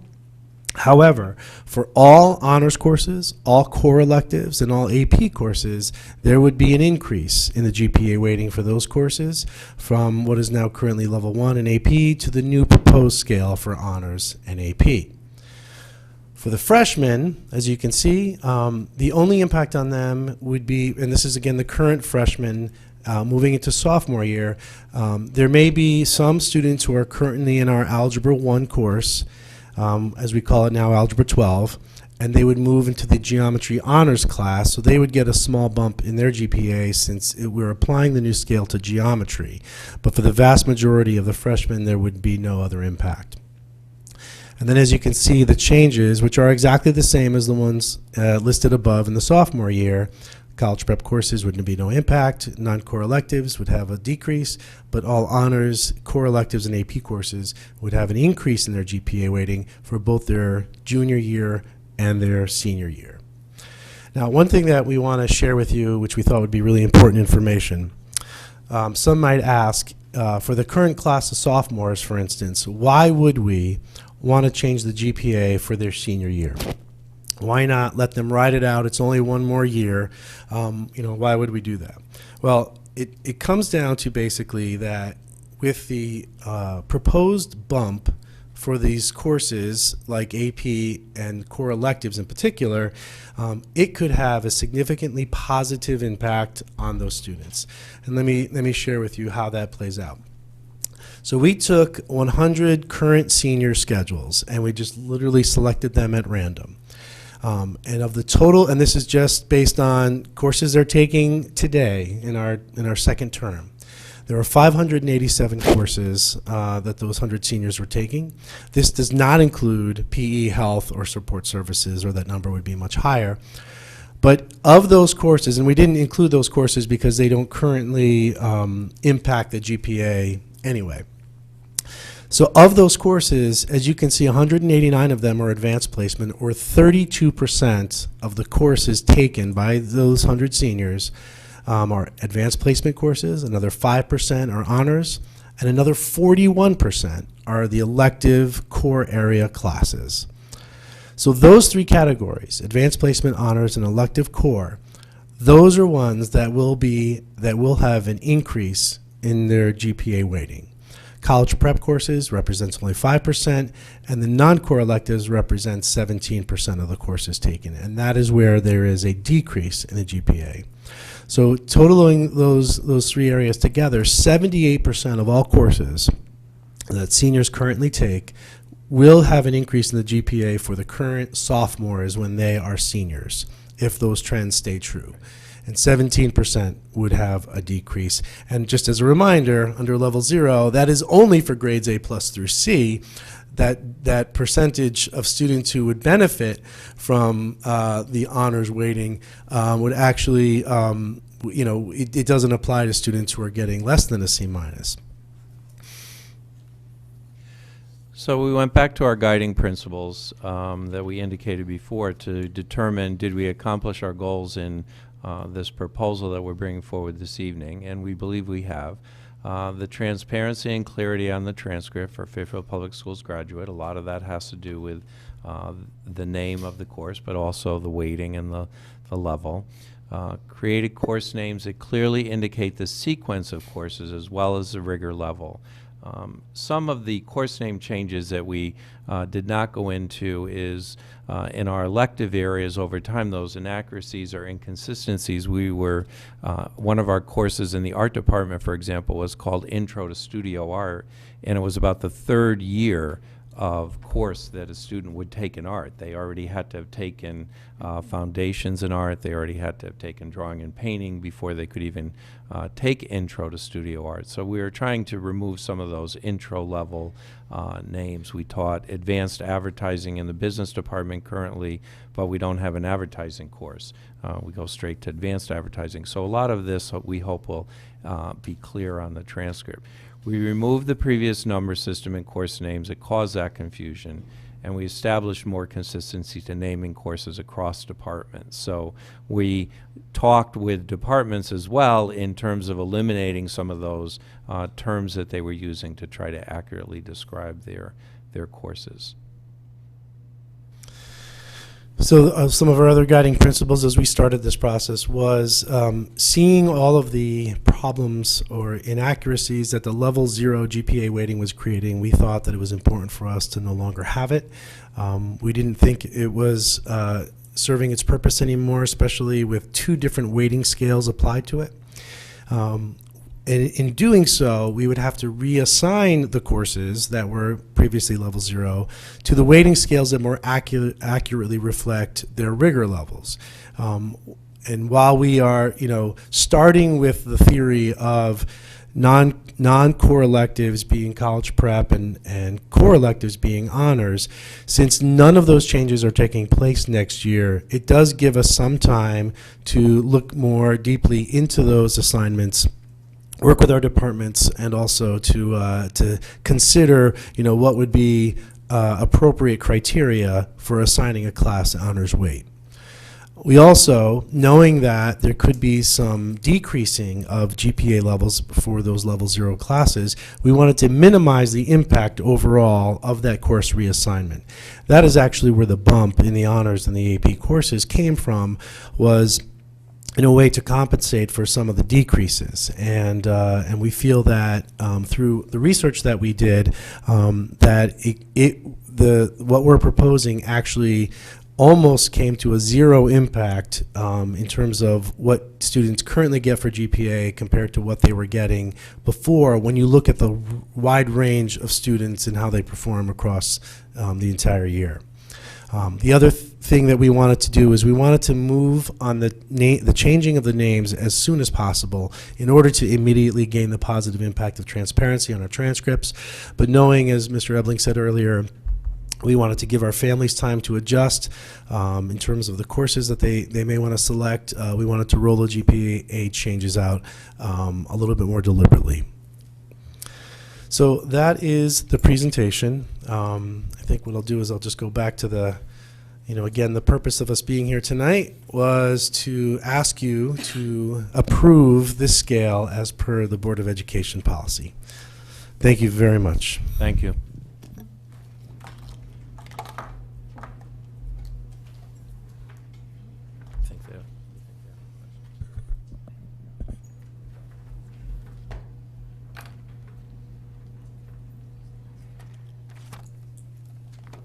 Seeing there are no questions, we'll dismiss our. Oh, sorry. Nice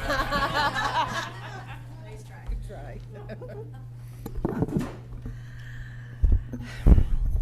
try. Any questions? Mrs. Gerber. Thank you very much for this presentation. I have kind of 2 different prongs of questions or concerns.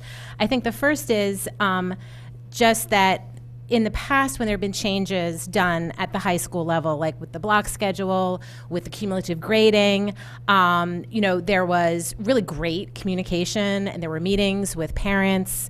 And I just feel that with this, and my sense is that this is going to be impactful to students, both in terms of their GPAs and also the courses they choose to take.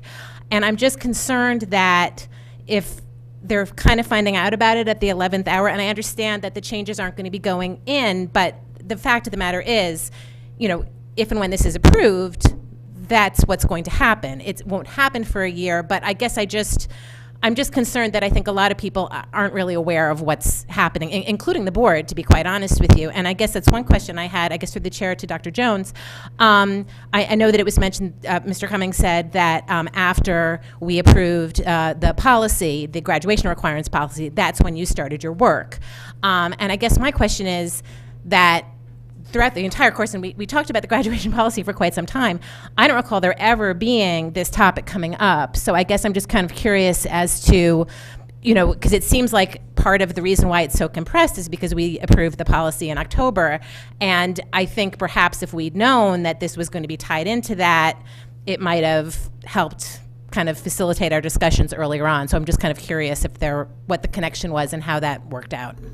Yeah, and to be honest, they could probably speak to that better than I, because they have put in an enormous amount of time since that policy was passed, and we did not know what the board was going to pass and what we were going to be doing. And it really, I think, started exactly like what they said at the beginning of this presentation, talking about the course names, what we knew we had to do. And quite frankly, the numbering, I think I said that the first year I was here, I was like, what in the world is this? Because the numbers were strange. So I'm not surprised that came up at all. And I think it was an outgrowth of, if we're going to do it, let's do it right but you guys can speak to that because you were in all those meetings.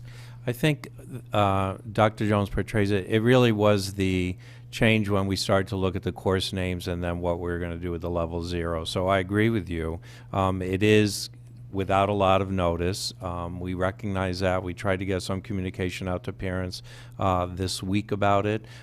We feel it's the right thing to do for kids, and we also feel that it's not that it's benefiting our students, really, is what we're looking at. Where some of the other changes we might have looked at in the past, there were pros and cons to all of them. And there may be some to this as well, but we felt that really what we're looking at and trying to do here was enhance our clarity and transparency in the transcripts and in the GPA as well.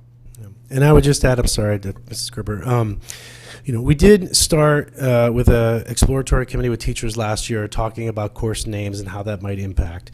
But at the same time, we were concurrently working on the graduation requirements, and that really took precedence, at least, you know, at the administrative level, to make sure that we had a really good handle on those.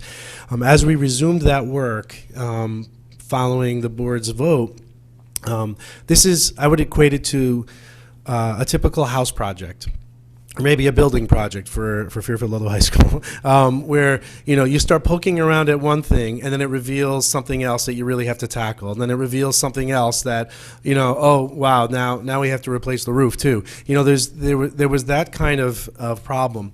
We were also working a little bit under, you know, a self-imposed constraint on our end, you know, that we normally start our course selection process for our students at the end of January for our current students, and at the beginning of February for our 8th grade students.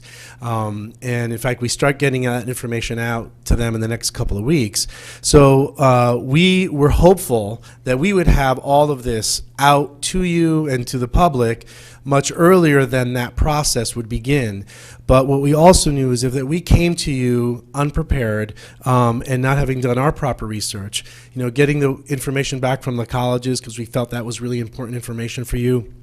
Also, the comparative analysis with the other schools and the DERGs, you know, that took some time as well. So we wanted to make sure that we came back to you leaving no stone unturned and having done our research. So that contributed to the delay as well, and we do apologize. Right. No, and I do appreciate that, but I think part of my confusion, and this is more, you know, a board superintendent, you know, kind of question issue, is that we did have topics that we were going to be discussing, and this was not one of them. So I think that's why I was just a little taken aback when this was on the agenda, because that was just, so, and then I did have a couple of other questions that, I know you said at one point, you know, the majority of the schools who you spoke to, they recalculate the GPAs.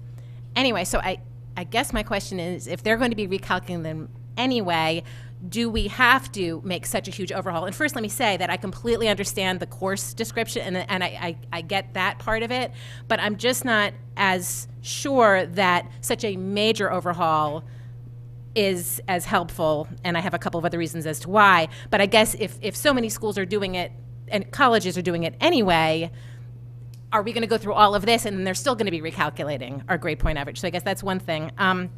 Another thing that I'm concerned about, or I wonder if you've looked into, and I'm sure you have, but is just how will this possibly impact honors and AP enrollment? Because, and I completely understand what you said about, that you're not trying to incentivize, but I think there will be some that this will incentivize some students who will want to take more honors in AP because they want to get a higher grade point average. And so I would just be concerned that, we may see a shift, and I don't know if that's a good thing or a bad thing, or if it'll be difficult in terms of scheduling, so I just didn't know if that was something that you had considered. And then another thing, too, that, having been a high school parent and gone to the course selection nights and other, nights when we were talking about choosing courses each year, there is a lot of discussion about encouragement for students to not overload on APs and honors. And I am just concerned that if we are making these higher, it's going to be like this carrot that's out there. It's a very appealing thing. Who wouldn't want to have a 5.33, as an A+ in an AP class? So, how much could that help boost up, your grade point average? So I would just be concerned that, on the one hand, while we're saying, we want you to try to, take some electives that are kind of outside of your wheelhouse and things that you, might want to just do a little differently, there may be less of a tendency for students to want to do that with that glittering 5.0, 5.33 there for an AP class. And I'm just concerned that that could increase student stress. We talk so much about, not wanting to take lots of APs and the stress of getting into college, social and emotional needs of students. And I'm just worried that if we are starting to make it more lopsided AP and honors, that could create, more problems for student stress over time. And let me just make sure. I just want to make sure I got everything. And also thank you so much. I think doing the weighted and the non-weighted grade point average, that's really great and helpful. And thank you so much for doing that, because I think that'll be really excellent moving forward for students. And I think that's it. Right. One of the things we found with the weighted and unweighted is we had some graduates come back and talk to us about their first GPA from college at the holiday break, and they said, my GPA is so low. It's only a 3.67, and I have straight B pluses. So it really is about the fact that they see that change when they come back from college, that they use the 4.0 scale. To address a little bit of your first questions, colleges will do what they continue to do.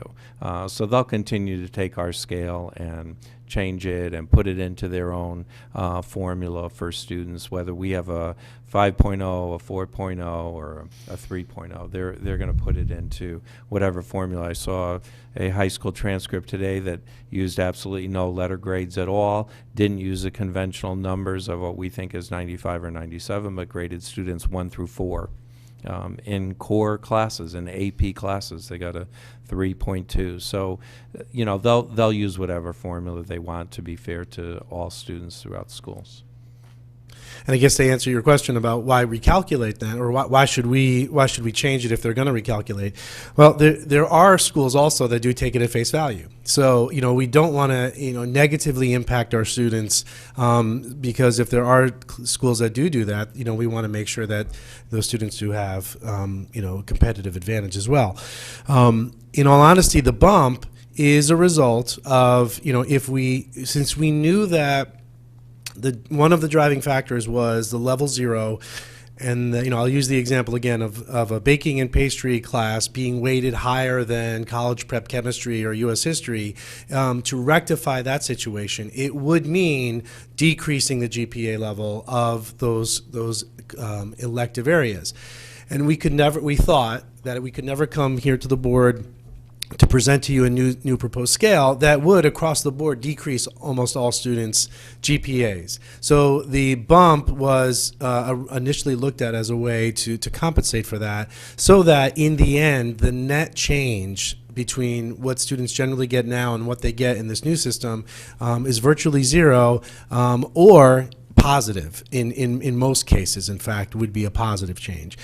So So that's really why we do recommend, this overhaul. And in all honesty, if you just look at the numbers that are assigned, the honors weight goes from a 4.33 to a 4.5. So that's only an increase of a 0.17, and then it's a 0.33 increase at the AP level.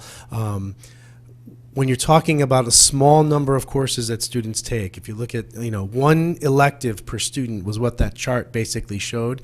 That one course and its impact on their overall GPA, even though that's the category that would decrease, what we find is sometimes just, that one course does not have a huge impact overall on GPA. But what we know is that the core classes do, because students take many of those over the course of time. I would only add that I think the concerns that you raise are very fair, and what we're proposing exists, it doesn't exist clearly in a vacuum. The graduation requirements which the board has passed include a greater kind of drive, a greater variety of courses, particularly that STEM requirement that's now in there.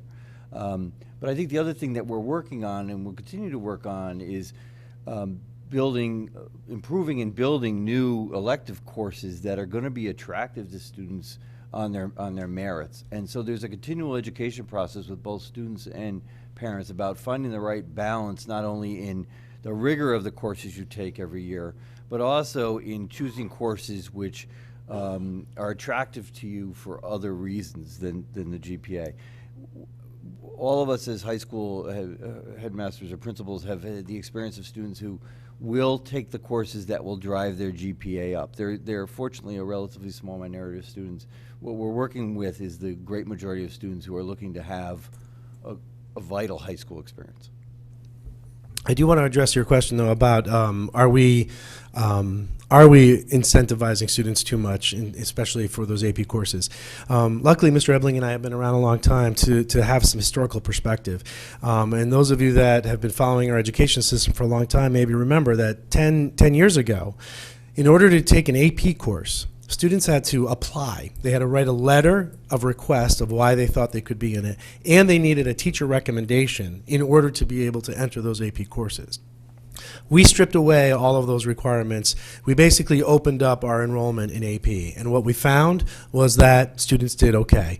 They were able to meet those challenges. There was an adjustment period, and there may be as well with this. And so I think that's something we'd have to be cognizant of, and our AP teachers and our honors teachers would have to understand that there might have been some students who have stretched themselves too far. And as a district, we'll have to be mindful of that and support them. Take a look at our practices now to make sure that if we need to compensate for that, we will.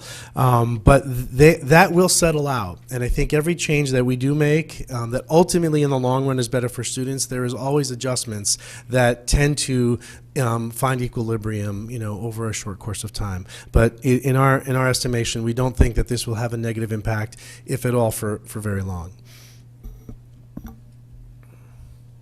Dr. Jones, do you have anything? Yeah. Ms. Massacanelli? A few questions. I won't fire them all at you. I'll wait for the answers in between because, hopefully they won't have more. First, I do feel the need to say that I would vociferously object to it being characterized that a board graduation requirements vote in October had any impact on this, because we were told at this table in June, and the policy committee was told most definitely that our delay should have no impact on the work of the district. We were focused on community service and the mastery credit, and that's it.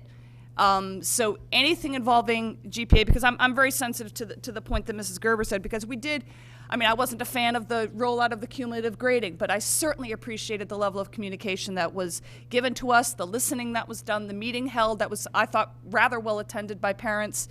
Block schedule, same thing. Those were, whether parents realize it or not, this is relatively significant. And so without that communication piece in, it does feel a little bit rushed.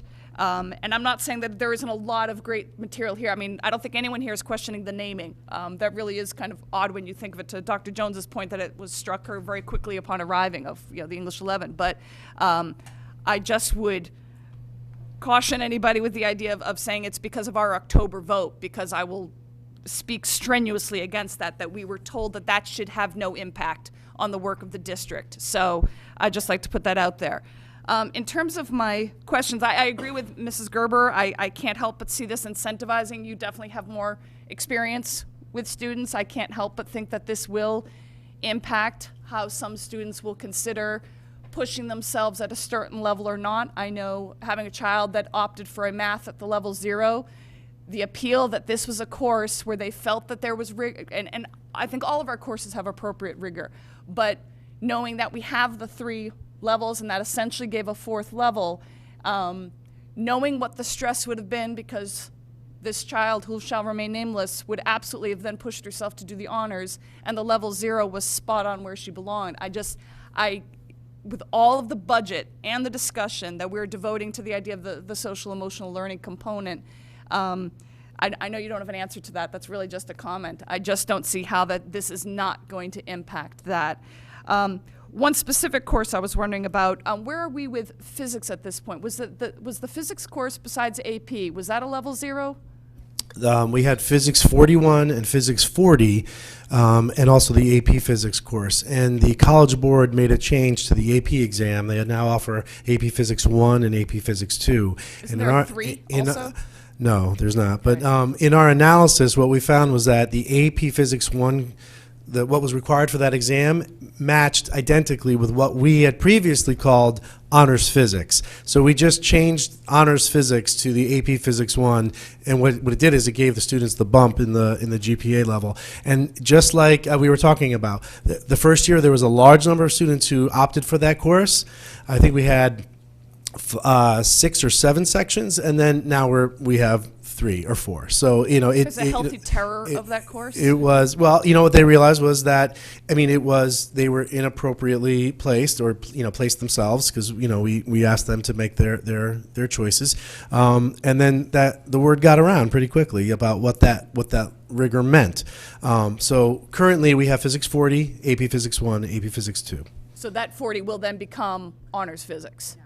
It will be an honors physics class. Right, because its core will be, the core will become honors.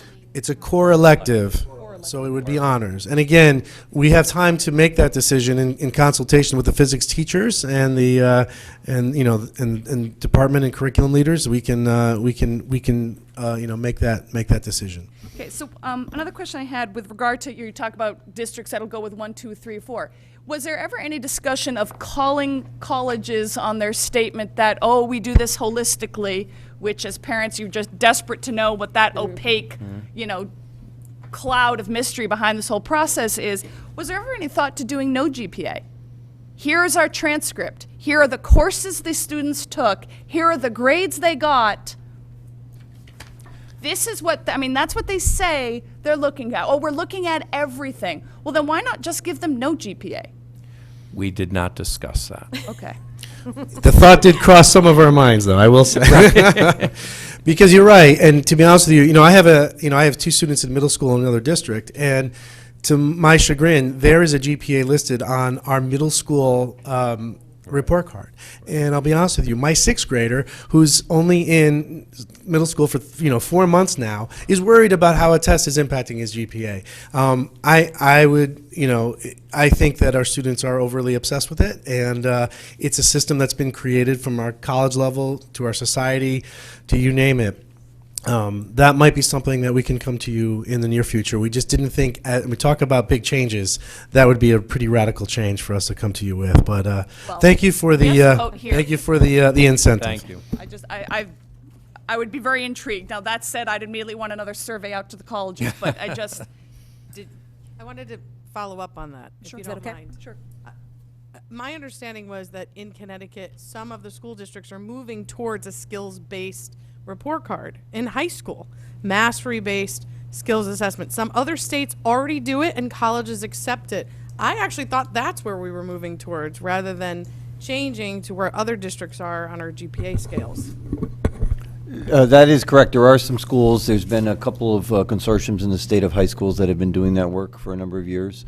Fairfield is not part of that. I can tell you as somebody who was looking at that work while I was employed in another district. The level of work that's required to get to that is going to a true mastery is a very noble thing and the right thing to do eventually, but it takes an awful lot of work to get there. And it's a big change for not only the teachers, but also for the parents. Follow up on her? Well, If it's a follow-up, go it's a ahead. follow-up. If it's not a follow-up, then she still has the floor. Okay. You referenced the other DIRG A and B schools, which have the 5.0 and the 4.0, and you said that our students could be at a disadvantage. Have we heard that from any colleges, or is that sort of common sense? I was wondering if that was a result of any input from admissions counselors visiting our schools and informally letting our college resource people know that oh yes, it has been an advantage at other schools with this 5.0 scale, or is that just sort of we assume that since 38% are saying it's at face value that it's a very real factor? There's a little bit of an assumption on our part, but at the same time, we've had panels of college admissions officers come, at both schools, and we actually do this jointly for all of our parents. And one of the things that parents all walk away from that usually is not so much increase in frustration, but they hear the message that there really is no rhyme or reason as you go from college to college to college. So just the understanding of that becomes a big part of it. What they have shared as examples of how they do make comparisons between students of a common area, whether it be Fairfield County or whether it be Connecticut, depending on what part of the country that school is in. That they do. There are metrics that are used to make comparisons as they're trying to sort their piles. Okay. I know you referenced that geometry. That would be the one situation where our current freshmen, in their sophomore year, if they have that bump to geometry honors, will therefore be slightly impacted. But there's also a number. Wouldn't biology honors be the same situation? What about the world language? Wouldn't that also be, that was one thing that wasn't referenced. I'm not quite sure, because all the world language if they're in the 10 or the 20, those were the 0 level. So technically, the students who are getting A through C+ are already getting honors credit. Right. So as we move those to honors level in the following year, technically there would be no change. But because we do have students who might start a language in the middle of high school, part of our problem, as I mentioned in some of the answers to questions Mr. Ebling and I had worked on, was that when we have classes that will have students at multiple grade levels in it, it would be very difficult and maybe even unfair for us to say that, if you have a group of freshmen and a group of juniors in the same class, should they be getting different GPA weights? So that was part of the reason why we kept it so limited to courses that we know are primarily freshmen. Yes. Biology will not be an issue because all freshmen are in biology this year. So as they move up to their sophomore year, they'll be most likely in chemistry or science electives, whatever the course is. yeah. But what about even then if someone's coming, the freshmen will be coming in at, again, I'm going to refer to the old numbers, French 31. Well, theoretically, you could have a junior in that. So it wouldn't just even be our current freshmen who might get an impact for next year, even some current sophomores. Isn't that possible as well? It is, which is why we're not counting world language Right. next year, and Right. because it's already honors. Board classes. Okay. Just a couple other questions. 2 more. Was there any discussion, because I can easily see some of the elective teachers fighting for this, aren't there some electives that would be worthy of an honors designation? And I would especially consider across departments, and again, using the old numbers, fashion 40, the auto mechanics 40, I don't remember the name of the course, those courses which involved a 4-year commitment, that maybe that 40 level warrants an honors designation. So I think this is something that we'll be looking at later this spring and even next year as across departments, as you say. Those kind of culminating courses at the end of a sequence, whether they should be in the honors category or not. So I think we will be talking with departments about the rigor in the course and what they're working on. Certainly, I think you can make a case for some of those things like CAD 40 or 50, Right. even some of our music courses, et cetera. So I think we can definitely be looking at that. And we have time. I just want to add, one of our thoughts is that working with our curriculum liaisons and our program directors to establish some criteria for what an honors course would entail. So that is not only existing courses, but as courses are added, it would give some aspiration to that. Okay, and then my last question, because of course I'm still looking to get some, and I haven't asked Dr. Jones, I don't know what form this would look at, but some kind of feedback this spring, right, pushing you to the last June meeting of feedback on how this cumulative grading has rolled out.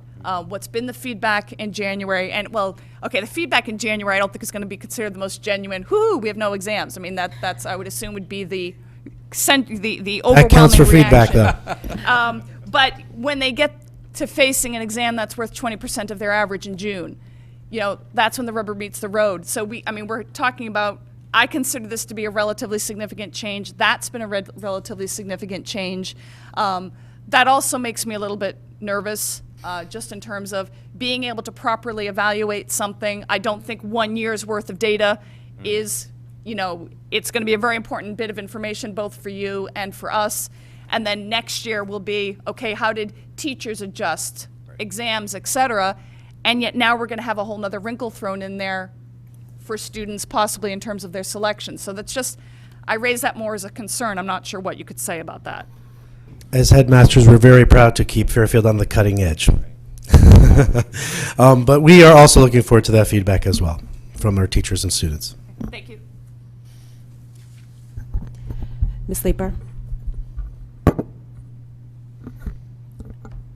I'm very excited about the idea of no GPAs. If we did with the graduation requirement, try to incentivize students to really take the courses that they want to take because they're motivated by that subject matter, then I think all of the grade weighting, whichever way we slice it, it is skewing that effort.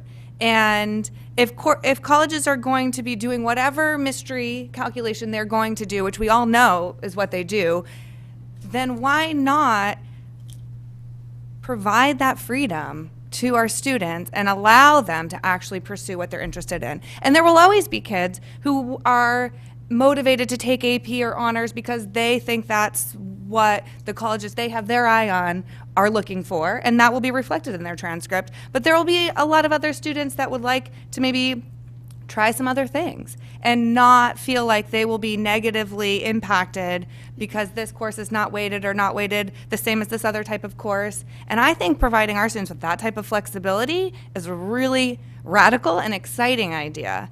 And I had written down radical because I thought we should do no grade weighting, but I actually like the no GPA even better. So I'm just going to put a vote out, I mean, not a real vote, a voice out in support of that idea, because I think it's congruent with what all the work our policy committee did with you guys, and we voted for the graduation requirements. Right. So that's not really a question, but, I and understand. I'm sorry, that's probably a really infuriating thing to say after you put No, in so it's much just- work It's not at for all. this. One of the for things this I do want you proposal. to be aware of, that is not how we approach this proposal. So we didn't do the homework to be able to answer that question as to what colleges would think about not having a GPA at all, or what other DERG schools are doing, or what other schools across the country are doing with that. To speak to courses that are taken, and one of the advantages of having such a great support team here is, they're able to slip us answers to questions. But one of the things that we want to recognize is the role of our school counselors is to help students to make the best possible choices and to talk to them about something like continuing a sequence of courses in a particular department till you get to that culminating experience, or picking something that you really have a passion in. We have core courses and core requirements for a reason. We also have opportunities for all students to take electives for a reason, and part of that high school experience is about finding those things. And I think that's what colleges are, saying they're looking at as well, beyond just a grade point average or an SAT score.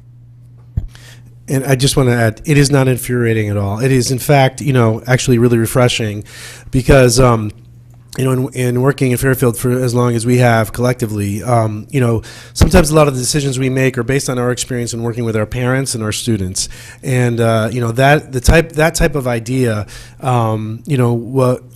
my concern would be, what would be their impression of that, which of course now just hearing it from two board members, gives us, the beginnings of doing some research and looking into that, But knowing this tight timeline that we had, knowing that we needed to make these changes both for the course names and the level 0, because they are so blatantly inappropriate in some ways, we wanted to present to you, basically a GPA weighting scale that that compensated for those changes and also impacted students in a positive way as much as we can do within the confines of our current system. But it's not at all. Like I said, it's very refreshing. Thank you. And if I think about it, I hadn't realized. I don't think my high school reported GPAs, and I think the only time GPAs came into play was to calculate valedictorian, salutatorian. It's a thing. It has to be in some places, and it could be exciting for Fairfield to be a leader in this. So I have two things. The first is I'm guessing the rush right now is because you have to make course selections for the fall. Part of it is our program of studies, that's correct. And so part of that in collapsing into 3 sections will be helping the teachers when they decide where to place students in their course selections next year. Where do they accurately place these students? Do they put them into a college prep or do they put them into an honors? I just had this last year, so I can tell you a lot of differentiation goes into teaching students who were leveled in a whole nother class. So I get a little nervous that maybe we need to give some PD to our teachers teaching at a college prep level who now are going to have a room or an honors level with students who all have to meet the same skill sets, how they get there. Right. So I think one of the things, remember the change is not happening in all of our courses for next year, and it's also not happening in our non-core elective areas. But one of the things that we find from our discussion with our elective teachers, they really value that heterogeneity that they have in those courses. They wanted to keep their level 0 in this proposal at that college prep because they wanted all types of students in those courses. So they wanted students who might be in an AP math class but really wanted to take a culinary class or really wanted to take an auto mechanics class, as well as other students who may struggle in those core area classes. So I think that's one of the things that they really appreciate, having that heterogeneity across courses that they see in the elective areas. So we're not seeing a huge shift from those courses moving into that level, because I think the rigor in what they're teaching now is right around that part. You might see it in some of our core area electives that are moving to the honors weight. But I think our teachers now will be recognizing that they're not going to be changing as much of the rigor level necessarily as where the GPA weight lands and where the elimination of those numbers did. And part of that too is that there are a very few number of courses that currently exist at both level 1 and level 0 at the same time. Right. Most of our level 0 courses are standalone, and that's the only level that exists, thus being unleveled. So in fact, as we go through the process of deciding which would be honors or which would be college prep, it's not a matter of having to differentiate between 2 different classes, but just understanding what's the rigor level of that current one course that exists and weighting it appropriately. So the second thing, do you have a plan in your schools to address educating the parents and the students about these changes and how will it affect them? Because I'm sure, as all board members will say, we've been bombarded by people asking questions, and I don't necessarily know that I could have answered them in the last 4 days for them. Mm-hmm. Yes, we certainly will be meeting. We meet with all of our students on their course selection. The counselors meet individually with students on their course selections as well. We have PTA meetings coming up that this will be part of that rollout with them to make them have an understanding of what we're proposing. Not that the board will have made a decision by then, but certainly we'll do as much communication as we can with them as well. We have our course selection night as well, in which we, as we talk about what they'll be picking for next year will be if this were to be an approved change, we would also explain the rollout and its impact as well there. So lots of chances for parents to ask questions, as well as we're always open to holding a forum, as we did for cumulative grading as well. Ms. Jacobson? Hi, thank you for your presentation, and to Dr. Jones and to everyone who has answered many, many questions for me in the last couple of days. I appreciate the quick response, and I have another page. And I'll just try to go through them, as they're probably not in any random order, but I believe I got an answer to one question. One of my original thoughts was, why didn't we just deal with the zero-level electives and not change the scale at all, and just deal with what you had to deal with in terms of those elective classes? And I believe I heard in the answer in your presentation was that because it would have definitely negatively impacted all of our students in terms of their GPA. Am I correct in that, hearing what I heard? Yes, in the original proposal that we sent, there are several tables that include GPA weightings, and one of them is just making the adjustments to level 0 and without changing and using the current GPA scale. And what you can see is that more students were impacted negatively in that regard.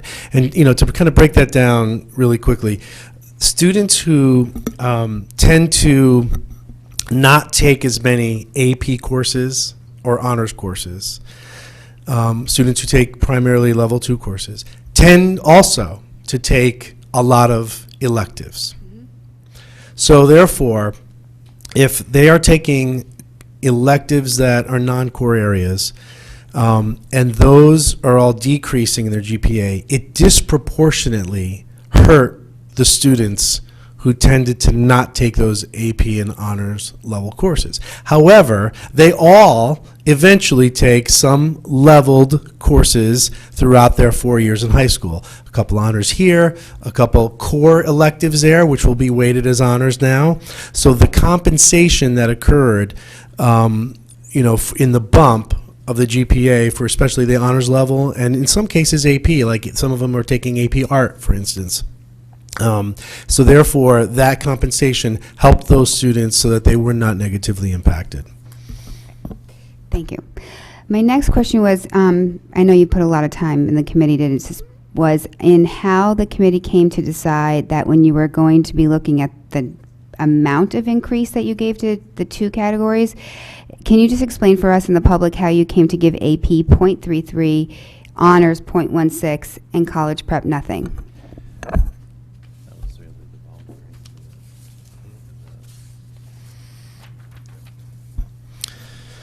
So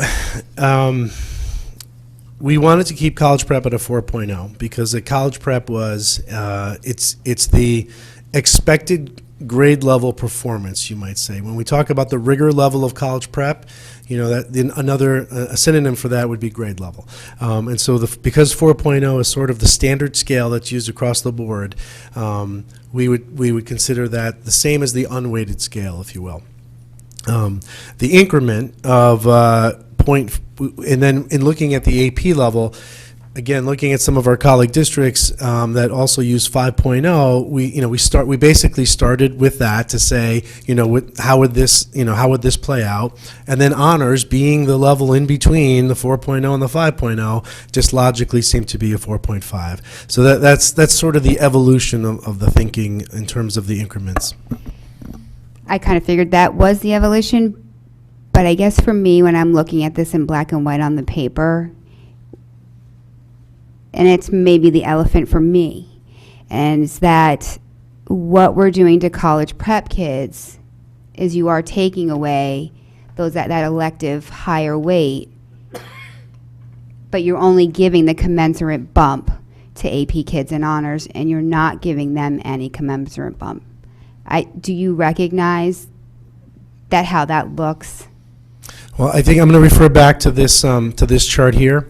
Those students in fact, took a large number of elective core classes. Core Okay, so classes, that- which will be the honors. Right, as you could see, that's Right. that's in fact the majority of courses that seniors take. So of the these again 100 randomly chosen seniors currently, that is the largest number, and so therefore students will in fact get a commensurate bump in their GPA from just taking those electives alone. If they Whereas- take core electives. Right. Now, at the same time, the non-core electives, as you can see that with 17%, 102 courses out of 100 kids, it's basically one course per student. And I actually have some other statistics there for you. I was able to grab right before the meeting tonight. Okay. Of those 100 kids, 27 students took 0 non-core electives. 20. Okay. 47 took 1. 22 took 2. And only 4 took 3. So basically, 75% of our seniors in this, pool are either taking 0 or 1 non-core elective. So basically, that's the negative that could happen is almost uncalculable, because it's either one course that's affecting them negatively, That's or only seniors, right? Yeah, that's not only a seniors. That core was with the course. seniors that we looked Right. at. So over Part the of course that- of 4 years, that could be play out differently. It could, but they're It also may. taking more honors courses over 4 years and more core electives over 4 years, and so then the compensation would be bumped. When we did those sample GPAs, those are based on 4 years of courses that students took. Part of it too is that, these are graduation requirements. So they take an elective, it's in a core area because they have to take 4 years of English. So they might not take what we call an elective in English, for example, might be understanding film, or it might be creative writing. That's a core area elective that's going to get the honors bump. Their math electives are going to get the honors bump. Their social studies, so their civics, their psychology or sociology classes, those kinds of things are core area electives. So there's still electives that kids are taking throughout their 4 years, but they're in that core area. So they might be taking what they call 3 electives, but two of them or all 3 of them might be in the core areas. Speaking of different subject areas and how we're defining core elective, non-core elective, I think that I appreciate the fact that in our line of questioning over the last couple of days, we may have recognized that maybe the higher level sequence things may need to be looked at a little bit, so I appreciate that. Which would be non-core elective advanced. That's right. Non-core elective right. advanced, perhaps, would be something that we might look at. The second part of that. Just call them honors, probably. Yeah, so- right, honors. That's what I'm just looking for my bucket. We have all these buckets now, so. To keep it simple in the three categories, we would just say wind ensemble honors. With the name change, like, I'm thinking the advanced, right? So the one that I'm struggling with a little bit, besides the advanced non-core elective, is the arts. So in our graduation requirements and in state statute, the arts are part of humanity core. It is 9 credits of humanities, including civics and arts, is how that statute reads, correct? And in our graduation requirements, we kept arts in 2 areas because we didn't know this was going to happen, right? We didn't know this conversation at the time was going to happen. And we were very mindful of trying to make sure the kids had flexibility in how they were going to tag things with our new grad requirements. So in our grad requirements, arts is also a humanities core area, but it is also vocational/arts, elective. Depending on how, because we didn't want to dictate how kids took Right, that, which one they take. because they might want to take more English, and we still wanted them to maybe go outside their wheelhouse, not knowing this was going to happen. So given the fact that the state defines the arts, music, art, theater, dance, as a humanities core, and our graduations anticipate that as a core, we've been told that the arts will not be core, and that those are considered just a non-core elective course. But yet we're counting it as a core elective grad requirement. So I'm wondering if there's been some thought on that, of how the arts maybe should be also considered core.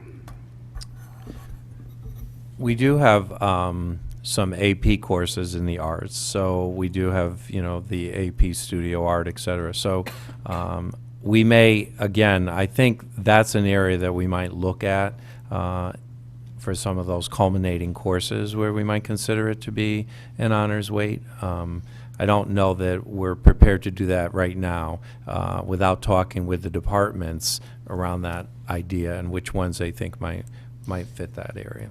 Okay, so possibly those advanced level 3, 4, 5, whatever, something like that. And even if they were all college prep level, they would impact all students exactly the same That's way. right. Okay. I did the arts.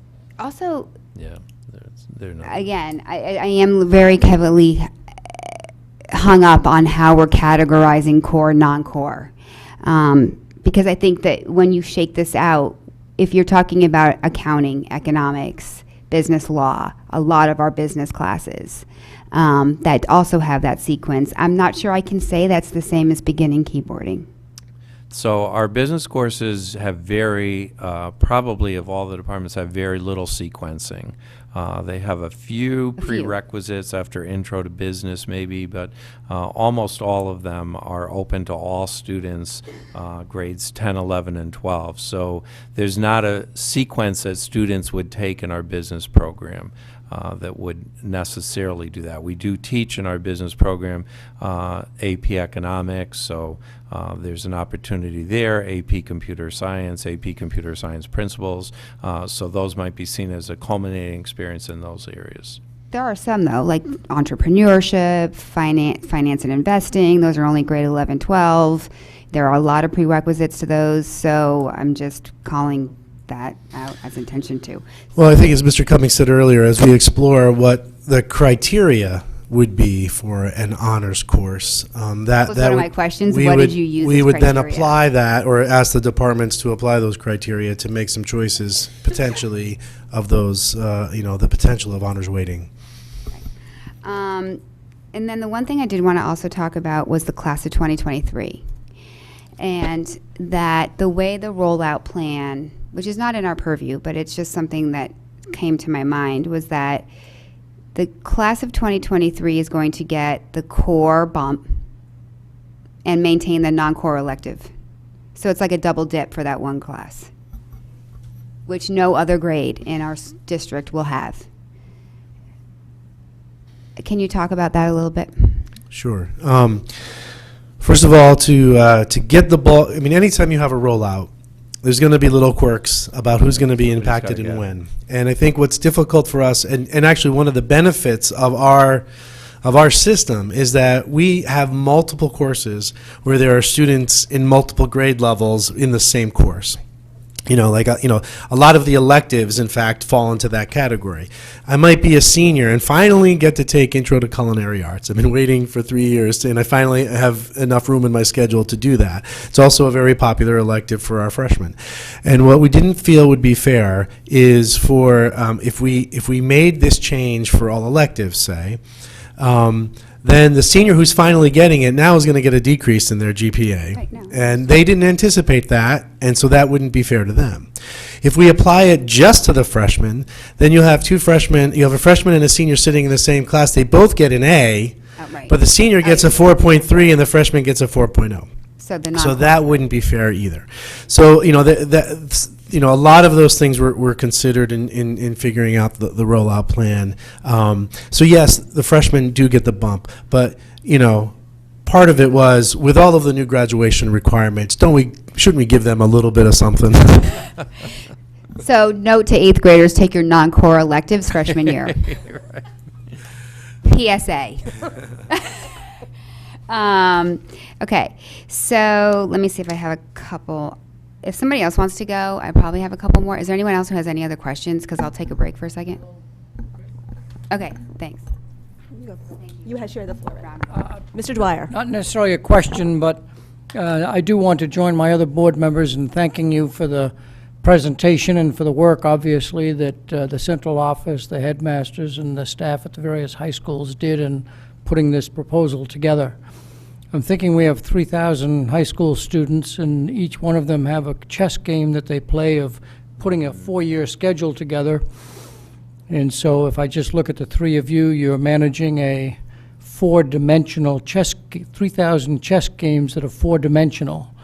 Not an easy task to say, and what's the impact on all of those individuals over the 4-year period. So I congratulate you for tackling this, if you will. I have an impression from the presentation and the responses to questions that net, there is either very few or if any students who are going to have a net negative impact on their GPA spread over a 4-year period. That the few courses that are decreased in GPA are going to be offset by those courses that are positively impact, and that net, this does not have a significant, if any, impact on any individual student's GPA. Am I making the right assumption? Yes. That's the simple answer, yes. No, you I are like correct. simple answers. Okay. Thank you. Yep. Mrs. Gerber? Yeah, just one other question I just thought of. With Naviance, how is this going to, how will these changes impact Naviance? I'm just thinking in terms of, you know, when you go on and you see the grade point averages from the year before of who got into what schools and whatnot, how will that be? Will that be kind of, will they have to go back and recalculate based on the new scale, or will there be an asterisk saying on old scale? I'm just curious. All right. We're going to phone a friend on this one. Our directors of People Services, Karen Campbell and Vanessa Montorsi. Do you want to go into the mic? Good evening. Vanessa Montorsi, Director of People Services at Fairfield Ludlow High School. So I think this is a perfect timing for this question because it relates to exactly the question that was just asked about the impact of the GPA, which is very minimal. So the beauty of that is because the GPA, the impact is so minimal, it's going to have pretty much zero impact on how Naviance and scattergrams will look to parents and to students when they're comparing their GPAs to their child's GPA. And to, if you're familiar with scattergrams, you can see what previous students, what their GPA was, what their SAT score was, and did they get in or not. So there will be little to no impact to that. Okay. Any other Naviance questions while I'm here? Just a Naviance favor, can we please get that down to the last 3 or 4 years and get rid of the earlier stuff? That has nothing to do with our discussion here. It's just a Naviance We usually have them request. within the last 5 years, so there's a nice sampling. Like I know when you look at UConn, you're probably comparing your child to like 150, probably even more than that, kids. But for us, it's beneficial when you're going to a school that's not heavily attended to have multiple data points, if you will. But we do try to keep it within the 5 years. Yeah, because I thought it was 8 years. No? It should be 5. Usually we update our data, so it's only 5. Okay. Yeah. That was my Naviance question. Yeah, great question. Mrs. Gerber? And this isn't an Naviance question. I just wanted to weigh in and say I completely agree with the idea of getting rid of grade point averages. So count me in. Thank you. We're ready to move. May I ask one follow-up on? Yep. I do want to ask one question. This is a follow-up to Mr. Dwyer's question, and I'm not sure to whom to direct it, but the idea that ultimately this would not have impact or would not have very much negative impact. But in the information that we got from Dr. Jones, I think it was the 32-page pack, on pages 5 and 7, specifically page 7, it gave a scenario of 7 different students. And in 5 out of the 7 scenarios, it's a GPA decrease. Now, what we don't know from this is these 7 scenarios, what percentage of the student body do they represent? So the fact that 5 out of 7 go down sounds terrible, but it could be that you really, took a micro view at a small number of students, and in fact, the vast majority are those student 1 or 2, but again, in fact, 5 out of 7 are having a GPA decrease. Yeah, that's a great question, and I appreciate you noticing that.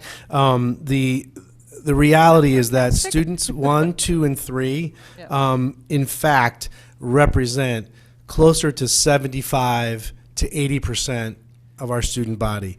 What we were trying to do, and we had originally brought some of our these initial thoughts to our counselors and had them take a look at it and give us feedback. They were most concerned about the students who were struggling for a variety of different reasons, whether it be because they were receiving special education services, or because they just were more in the track of taking more vocational types of courses. So they wanted to see the different scenarios for those students. So really, basically students 4, 5, 6, and 7, represent disproportionately that population of students. And I do absolutely recognize that it appears that would represent a majority of students, but it's in fact the opposite, because when we looked at 3 or 4 different versions of student 1, it was almost always the same impact. So we just chose one to be the representative, if you will, of probably that top 15 to 20% of the class, and then the next 2 students represent the next probably 40% of the class between them. So that's thank you for bringing that up, and but that is absolutely the case, that the majority of students really do fall in those upper 3, those top 3, the student 1, 2, and 3. And I suppose it's also possible that in some mix of these lower scenarios, because of the graduation requirements and because of that's going to be prompting kids to take for an increased number of core classes, that's something that we can't calculate into this in terms of GPA impact. We said we don't Right. These courses were chosen based on the rules of the game that they knew. Right. I'm sure Dr. Rasmussen could have a field day with running all sorts of hypothetical scenarios of 2023, 2024 kids, but all right, thank you. Yeah, just as a highlight, this the student in particular whose GPA went down the most, he was a student who took a lot of elective courses and did very well in those courses, but did very poorly in most of his core academic courses.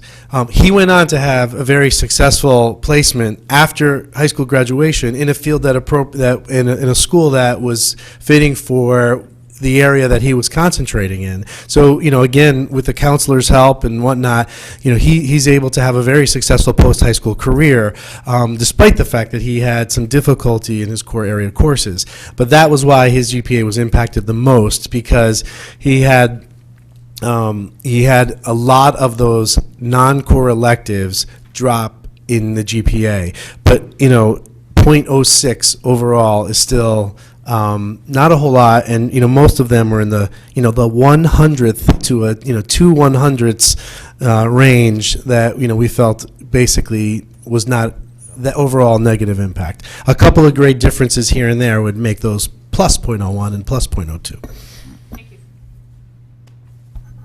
Mrs. Gerber? I just had one question I just thought of about National Honor Society. I know that the cutoff for National Honor Society was changed from 3.7 to 3.9, but now with this with the bump, is that something you foresee having to go back and change again? I think we would probably have to look at that. We'd probably also have to look at things like our awards at the end of the year, the 4.0 honor cords and things of those natures. If we're adjusting this scale, we would have to look at some of those things. Okay, thank you. Yep. Ms. Lieber? Did you guys spend much time thinking about eliminating weighted grades, or did you, maybe you don't want to answer this, or did you worry about the backlash of that? Because I'm wondering, what is the academic benefit of potentially incentivizing students into this area, that area, and having to rework everything if we think most colleges are redoing it anyways, and really it seems sort of like a hunt for grade inflation. I don't mean that to sound negative, but kind of what's the meaning of the higher grade GPA if it's now we're applying it to so many courses instead of So APs we will be reporting both a weighted and an unweighted GPA. We were concerned about bringing this proposal forward, so we didn't look, we honestly, to answer your question, we did not look at going completely unweighted courses all the way through. It's not very common practice, I'll be honest with you. When you look at other schools, most schools do give a weighted bump to things like AP and honors courses. So it would be a shift for us, and we'd really have to do some research to see the benefits of that. I guess I'm curious about the definition of the honors then, because now it's seeming like we're exploring the idea that if you take a number of prereqs, that culminating course is now honors, when really that's just the culminating course, and you're theoretically in that because that's your area of interest, and not to, in the end, get some sort of GPA bump. And I think that's a very fair concern. That's why the establishment of a set of criteria for what would constitute an honors course would be needed. Just because you take the senior year option should not denote, it's a rather cynical approach actually. So if we look at, and I did a little work on this prior to tonight's meeting, most of this is right now available at the college level, but colleges have a system by which they denote courses that would fall into their honors college, for example. Yeah. And that is work we will be doing with our curriculum leaders as well as the high school administration. I swear that if the bump becomes so prolific, then if you're not getting the bump, it's looked like it's a penalty, like you're doing something wrong, which is not how it's supposed to be at all. And I'm worried that it's kind of getting like flipped on its head a little from what we were trying to reestablish with our graduation requirements. It's really a question of both what's in the curriculum and what's required of the instruction. It's not one or the other, it's really both. I also want to say that I think sometimes there's a danger when, because we're so focused on this particular proposal, because that is, the board's purview to review the GPA scale and vote on that, that we hyper-focus on these types of issues. I can tell you when I talk to the counselors, one of the, and I being so steeped in all the research on this, that's where I was as well. And the counselors said to me, like, look, when we're sitting down face to face with a student, we're not talking about what the GPA weight of the class is. We're talking about what's the right class for the student. And, occasionally you might have some students, in all honesty, at the upper levels who are looking to, maybe think about, well, if I'm not going to take this AP course, how that's going to impact me. But the vast majority of the students, are not necessarily gaming the system solely based on GPA. They are really looking at it from the perspective of what's best for their future interests. So I just want to caution us about going down that road too far. I really appreciate that. And actually, my concern is less about students and more about the perception of families with the changes in where their students are enrolled. And I don't want our families to start to think that if that course doesn't have a bump, it's not worthy of their time. And maybe that also is a totally unwarranted concern, and I hope it is, but I just thought I would throw it out there. Well, the college prep courses are not impacted. So you're right, they're not getting a bump, but they're also not being impacted negatively. So that is a consistency moving forward. So. I think, just to piggyback on Mrs. Leeper's point, I don't think the concern is just the level O to the honors. I think there's the very real concern of the 4.67 to the 5.0. That is a very noteworthy group as well. So it's kind of on both fronts. So.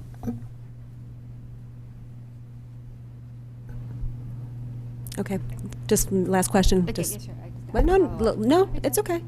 I just wanted to clarify in my own mind what you said back between those very few classes that have both a 40 and a 41 in the core. How are you treating those two? If they are a 41, yep, they would be honors. Uh-huh.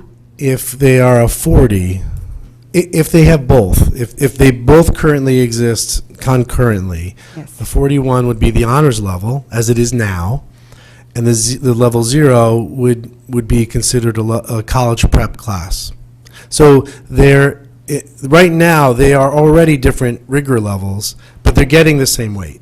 So we're just rectifying the situation by reassigning the 40 to level 2. Because I thought you had just said previously that pre-calculus 40 would be a core honors elective.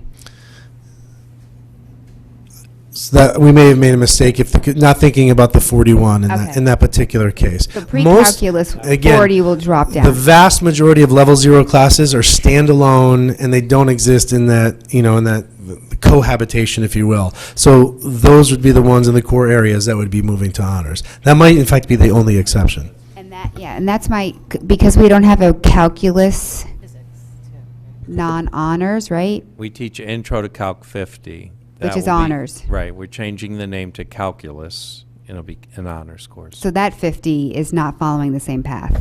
There isn't 2 levels of calculus. Because it's not 51. But that's because the students that won't take it at the that choose not to take it at the honors level, in fact, take different courses with different mathematical concepts. So, there's really not calculus light, if you will. They take trigonometry and math modeling, which are two different courses, but those are non-honors course options for students moving out of pre-calculus 40. Okay, thank you. Okay, I think we're coming to I've been very quiet. I want to thank you for all your work on this. I know you worked on over the holiday break. I appreciate your due diligence and the time that you spent answering the board's question over the last 4 days. I have just want to talk a little bit more about the current sophomore class and what their transcript, because this class has sort of been the guinea pigs for a lot of new initiatives over the last few years. And they're going to be putting forth a GPA that is on 2 different grading scales. So how is the communication process going to go with college admissions officers and how you're going to report their final GPA that are going to schools? Directors, do you want to talk about that? Yep. Just as we wrote a letter, Ms. Campbell and I wrote a letter this year to explain to the college admissions officers with regards to cumulative grading. We would do the same with regards to how we updated our GPA scale. We would want to do it anyway, because if this proposal goes through and we have a weighted GPA and an unweighted GPA, we would want to explain our updated transcript anyway. So it would call for a letter to the colleges. So for that year, it would be, the beginning of their high school career, they were graded on this scale. Now it's this scale. But I understand the weighted GPA will help. I'm very, very happy. Will help for clarity in terms, I'm getting phone a friend from the audience, in terms of what colleges do with the information they're getting. I have a senior now, and I will admit that it is challenging what the weighted GPA means. You go on Naviance and you go on the scattergrams and you think that maybe the college is the right fit, but GPAs, as we're hearing tonight, are somewhat arbitrary. So you're not necessarily comparing. It looks like that's a target school for you, but depending on what your courses were, it may not be. So I think the unweighted GPA, I'm very happy to see that being instituted. I think it'll be very valuable to students and to families to give them a realistic picture of what colleges really might be the right fit, especially after seeing the data that you collected, that they're just throwing out electives, they're unweighting, they're doing their own calculations. So I'm happy that that data is coming from us, that this is what the unweighted GPA will be. Happy about the renaming of the courses. When I first got this information, my initial reaction was, well, just the weighting of the classes, how you identify what's honors, what's not honors, and what the weight will be for those classes. So I'm glad to hear that that work is ongoing, because I think that a lot of, as we've heard, a lot of work still needs to be done on that, and I would hope that you would use the board as a resource and as a partner in some of those discussions, and get our thoughts earlier in the process so we're not all sitting here trying to turn this around within 2 weeks. I do appreciate that you are the educators and you put the time in, and we're trying to make these decisions based on the information that you've given us. That said, I don't think this should not be a rubber stamp decision of the board. So I thank the board for the due diligence they have done over the last week and the next week, because my intent is to put this on our agenda next Tuesday, the meeting for the 15th, which is breaking with our past practice of having any kind of action or business item on that meeting for the budget. Usually that is just Q&A, but I appreciate that time is of the essence and that we at least need to put it out there. What the board decides to do with that vote is, the board's preview, but it is coming your way. I will not go on except to say, if you have any more questions, to please forward them to Dr. Jones as soon as possible, so these fine people can have time to answer them and get the answers back to us, so we can make an educated decision on a topic that affects, a lot of our students. And we want to get this right, and I appreciate that you do as well. I'm glad to hear that you're going to be reaching out to parents over the next few weeks, and if you need any more information from the board, I encourage you to please go through Dr. Jones and put it out to us as well. Any additional comments, questions, concerns? Two quick things. First, this is a follow-up to what Mrs. Vitale just asked you as someone's walking away. You referenced the unweighted GPAs on the scattergrams, but correct me if I'm wrong, I don't believe that's the case. I'm sorry, that the weighted GPAs. I think the weighted GPAs, just going on scattergrams, I think that they're weighted GPAs, so you look, well, if your kids are applying to school, my GPA is 4.2, a school's looking for, I look like I'm going to get into that school. Right. They're not taking it into consideration. That 4.2 is because I took all electives that were weighted with this heavier weight. Right. It's somewhat falsely inflated, I think, and may give some students a false sense of security in terms of what the GPA that the colleges are really looking at and judging them by. Unless they're one of the ones that looks at it as face value. And else they're one that looks in the face value, but it sounds like the majority aren't. And just going through, as I'm sure, you have high school students, you've been going through this also, and sitting through many presentations from colleges. GPA, not all that important. Yes, a consideration, maybe gets you in the door. We hear rigor of course work. So maybe I'm the minority that if this change might be an incentive a little bit to maybe just take that leap to add a little rigor to a schedule, that could be a benefit to many, many students. I am totally against, picking a class based on its weight. Like, I hate to think that really plays into it. And my concern is more just about, to Ms. Leeper's point, about just the behavior of how we view our classes, how we judge them, how students choose their classes. So it makes me very happy to hear that a lot of these discussions are happening. I think a lot is going to fall on our school counselors to really be sensitive that, of course, kids are going to be looking at this and looking like, I'm going to boost my GPA. I'm going to go that extra level. I'm going to chase the GPA. And I think it's going to be up to you guys to really put the brakes on that and encourage them to increase their wheelhouse and not shy away from the elective now that maybe isn't so heavily weighted as it once was. Because I do have some fear about that. Maybe they're not taking the elective now because it's weighted, but if that weight goes away, I'm afraid that some electives may not be as heavily enrolled. And that is, I think, on you to communicate to families, to kind of give some advice to parents to kind of make sure that doesn't happen. And when we're working with our kids to help them choose their course loads, to kind of not be so concerned about what the ultimate GPA is, and I know that it's hard to do, but it really just kind of comes into communication between parents with children, counselors with children, and really just trying to capture the graduation requirements and the portrait of a graduate and all those things that you've worked so hard for these last 2 years. So one, I wanted to ask about the comment you made, so thank you for explaining that. And second, and I'm not going to advance any argument right now, but I did want to put the board on notice that I will be making a motion to postpone next Tuesday.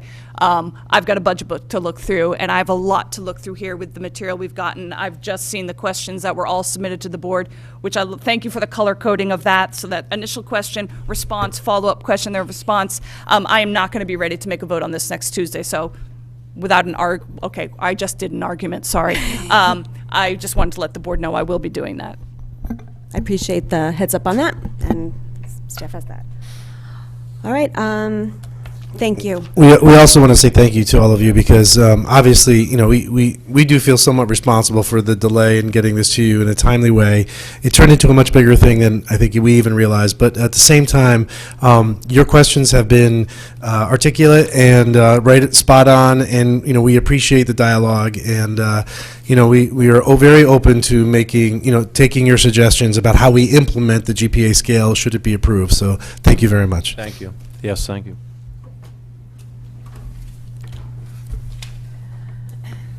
Okay, approval of the minutes. That the Board of Education approve the special and regular minutes of December 11th, 2018. Mrs. Gerber, seconded by Mrs. Pitko. All in favor? It's unanimous, 8-0. Superintendent's report. I'll keep it short. We will be sending out information for pre-K enrollment now that we know where pre-K is, because we had held off with that this year, especially for the children who are at Burr, because the children in that program may want to go to one of our other 2 school sites next year. So we'll be getting pre-K enrollment out this next week.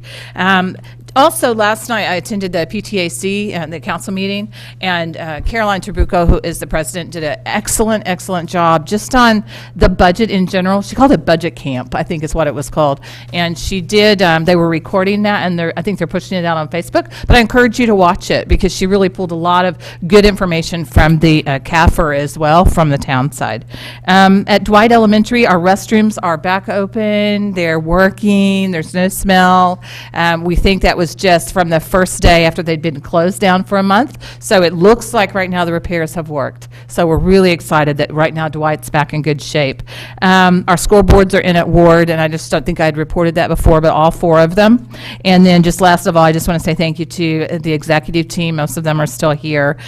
Putting this budget book together, the whole component literally takes months, and there's an entire team of people that really work over most of the winter break. They don't get a winter break in order to do this. So thank you to the executive team, especially to Ms. Munsell, who's back in the back. She makes sure that we have all of our numbers correct, and the entire business department do all of the printing as well. It's an enormous task.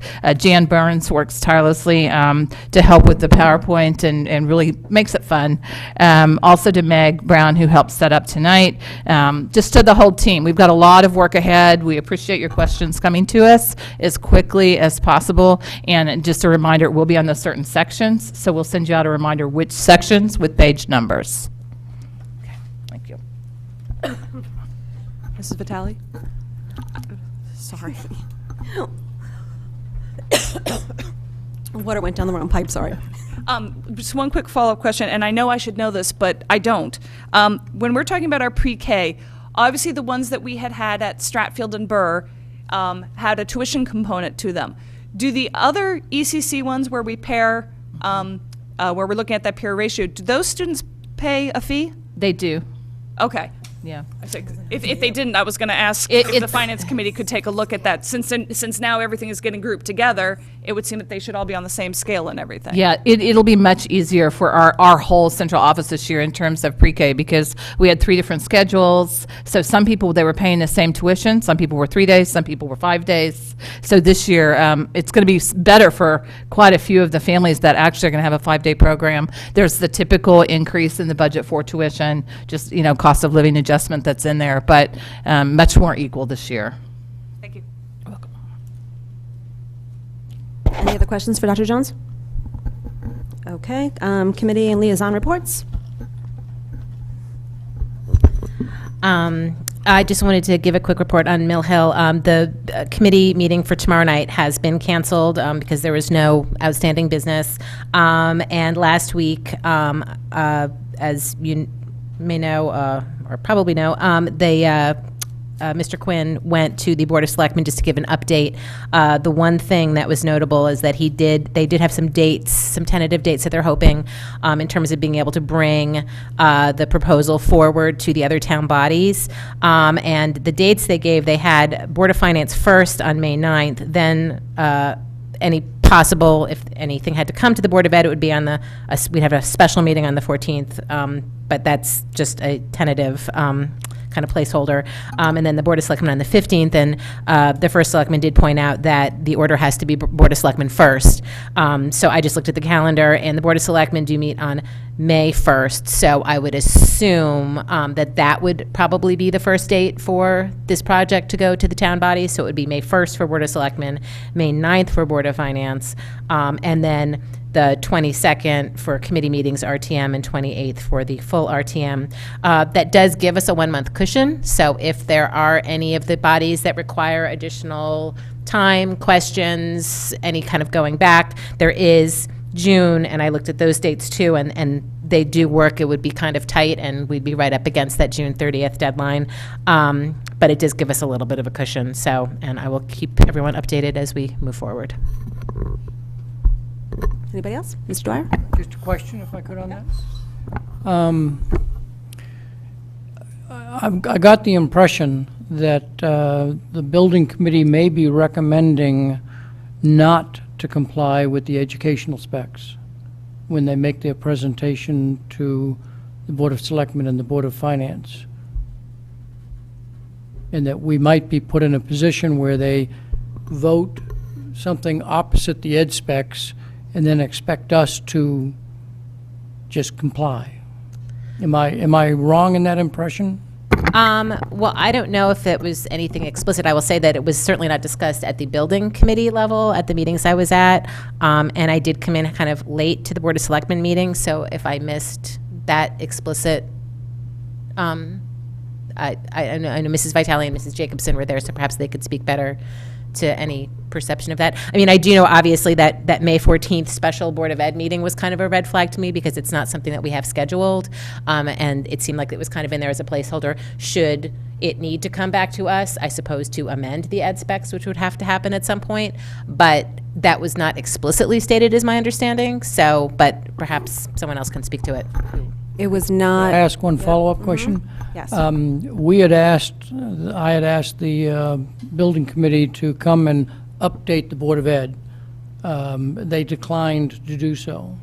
Is it possible for us to ask them with more expectation that they would attend to come to our April meeting, which might be about 3 weeks before they're going to present their recommendations, and at least give us a heads up so that we're not reading about it in the newspaper when they make a presentation? Yeah, I mean, I'd be happy to ask Mr. Quinn, and I'm sure Mrs. Vitale would too, and I would just say that anything that's coming out of the building committee meetings, I mean, I do go to as many of them as I can.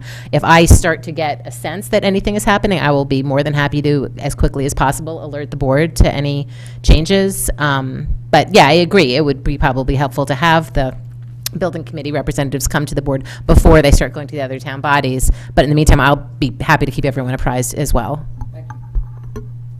And I did speak briefly with Mr. Quinn after the Board of Selectmen meeting because the May 14th date for the Board of Ed had not been discussed. We had not set that date. And I was assured that the building committee is not making a recommendation on size, that they will be putting forth 3 plans with the dollar amount attached to it and leave it in the hands of the other town boards. I agree that once the committee gets a better idea of the cost for each schematic design, I think that it would be beneficial for the board to hear what those numbers are before it goes to other town bodies. So I rely on Mrs. Gerber to just kind of keep us abreast on the timeline and when we think we need to reach out to see if they can come before us. So thank you. And Ms. Jacobson? My report, but Yeah. Anybody? Any more questions about Mill Hill? Ms. Jacobson? Okay. I attended the CABE legislative breakfast this morning for our region, which is Region 6, so kind of around our neighborhoods. And there were other board members from different towns from our region and a panel of legislators to discuss education issues that may come up this session. So, of course, it's too early. That session does, the session opens tomorrow. It's a very big day. But a common set of themes did arise from other Board of Education members from other municipalities in that discussion and talk today. And not to get too much into them, but common amongst the concerns of other board members that were there when speaking to legislators were the special education co-op, special education funding, ECS formulas, what goes into that, if it could change, mid-year cuts, obviously, and one that Tony Huang and Kristen McCarthy-Vahey were both there this morning. And he did mention construction reimbursement rate as, and that was brought up as well by some people. And that, so I'm just raising that in lieu of the Mill Hill conversation as well, that, it is possible going forward that reimbursement could change after this year, which we've always known that's always a possibility, but even more of a possibility maybe. So it's food for us and other town bodies going forward on that June 30th is June 30th. So that's it for now on that. But Thank you. Bye. Ms. Maxinelli? A question, then a report. And I apologize that I don't know this. Do we have is anyone in the Fairfield delegation currently now on the Education Committee? I don't know if you know that. So Kristen did announce last night that she is no longer going to be on the Education Committee. I believe she said that Laura Devlin was, but I haven't seen that out yet. So I don't know the answer to that question right now. She did report at another meeting that she is off I and knew Laura she- Devlin is on. Laura Devlin is on. So there is someone from the Fairfield delegation on that. That could be good for, as a contact person. Okay, thank you. Just very briefly, policy that we met yesterday to take a look at the life-threatening food allergy policy as well as the homework policy. So that work is continuing, and as always, if board has heard rumors, rumblings of issues that we should be made aware of, I think all three of us would certainly appreciate it, and as well to any member of the public who's listening, if they have interest in the matter, we would certainly be interested in more input than just the three of us. So, thank you. Any other committee reports? Sherman, their last building committee was canceled last week, just with the holiday. The architects really had nothing to report. They're going to be meeting next Tuesday. Moving forward on that, the kiss and drop-off lane, they've moved progress. It's going to be, once again, in the back of the school with the cul-de-sac, which is good news because really they needed to decide where that drop-off was going to be before they started doing the design for the school. So moving forward, with that, PTA Council, Dr. Jones reported they had a budget workshop last night. We're thinking that we could be asking for a bigger budget increase. So I'd be curious to hear what their thoughts were after seeing tonight's presentation. They're reaching out to the units just to really kind of get in contact and to attend the brown bag and, be prepared for questions to come your way because content information was shared. And that is it for PTA Council. Open board comment? Ms. Picco? I just want to say I registered for the Fairfield Economic Outlook Breakfast, which is on the 17th. I think Mike Tetro and I forget the other presenter. The economic person from People. Anybody else? Thank you to the staff for all your work in preparing the budget. We will do our best to read it as soon as we can and get you our questions. And with that, can I have a motion to adjourn? Nope, Oh, like. 0-3, baby. 0-3. Any members of the public would like to come forward? State your name and address for the record, please. Hi, Doreen Herron, 53 Forest Avenue. Thank you so much for answering my questions, and I appreciate all the hard work that's gone into the presentation today. I think the headmasters did a really great job. Had I not had a child attend high school, I think this would have made perfect sense to me. That it makes sense to me, a college prep course, an honors course, AP course, I get it, let's go. But when my daughter started freshman year, I kind of drank the Kool-Aid because the message from the headmasters were, we embrace our electives at Fairfield Ludlow High School, at the high schools. And therefore, there's a weight on them. And that was really confusing to me because I didn't understand, why are we weighting electives? It didn't make any sense. But they continually talked at all of the different the course nights, PTA meetings, that, well, we weight our electives because we want to encourage people to take them. So it's not that we don't want to have too many AP courses, we don't want to stress our kids out, we want them to explore subjects that are of interest to them. So that's where I'm coming to seeing this new news of changing it. So it's confusing to me because I didn't think there was a problem.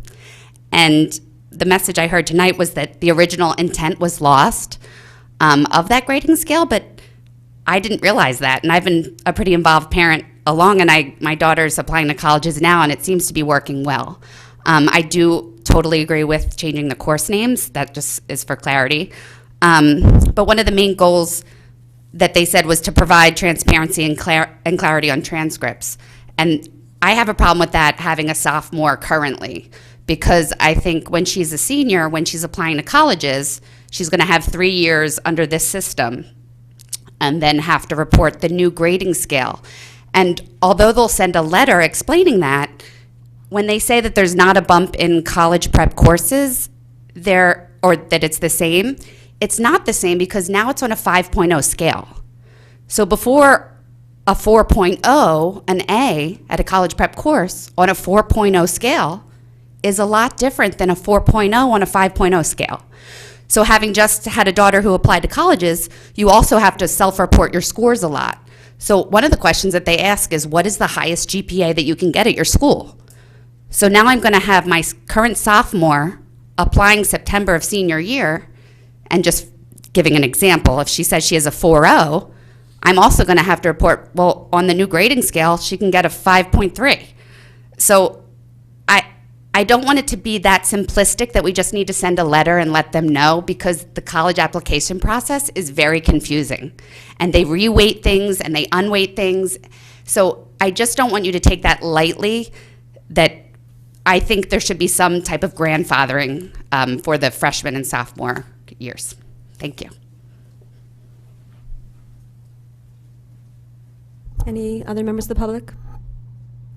Okay, seeing none, can I have a motion to adjourn now? Ms. Pitko, second by Ms. Leeper, all in favor? We are adjourned. See everybody next Tuesday.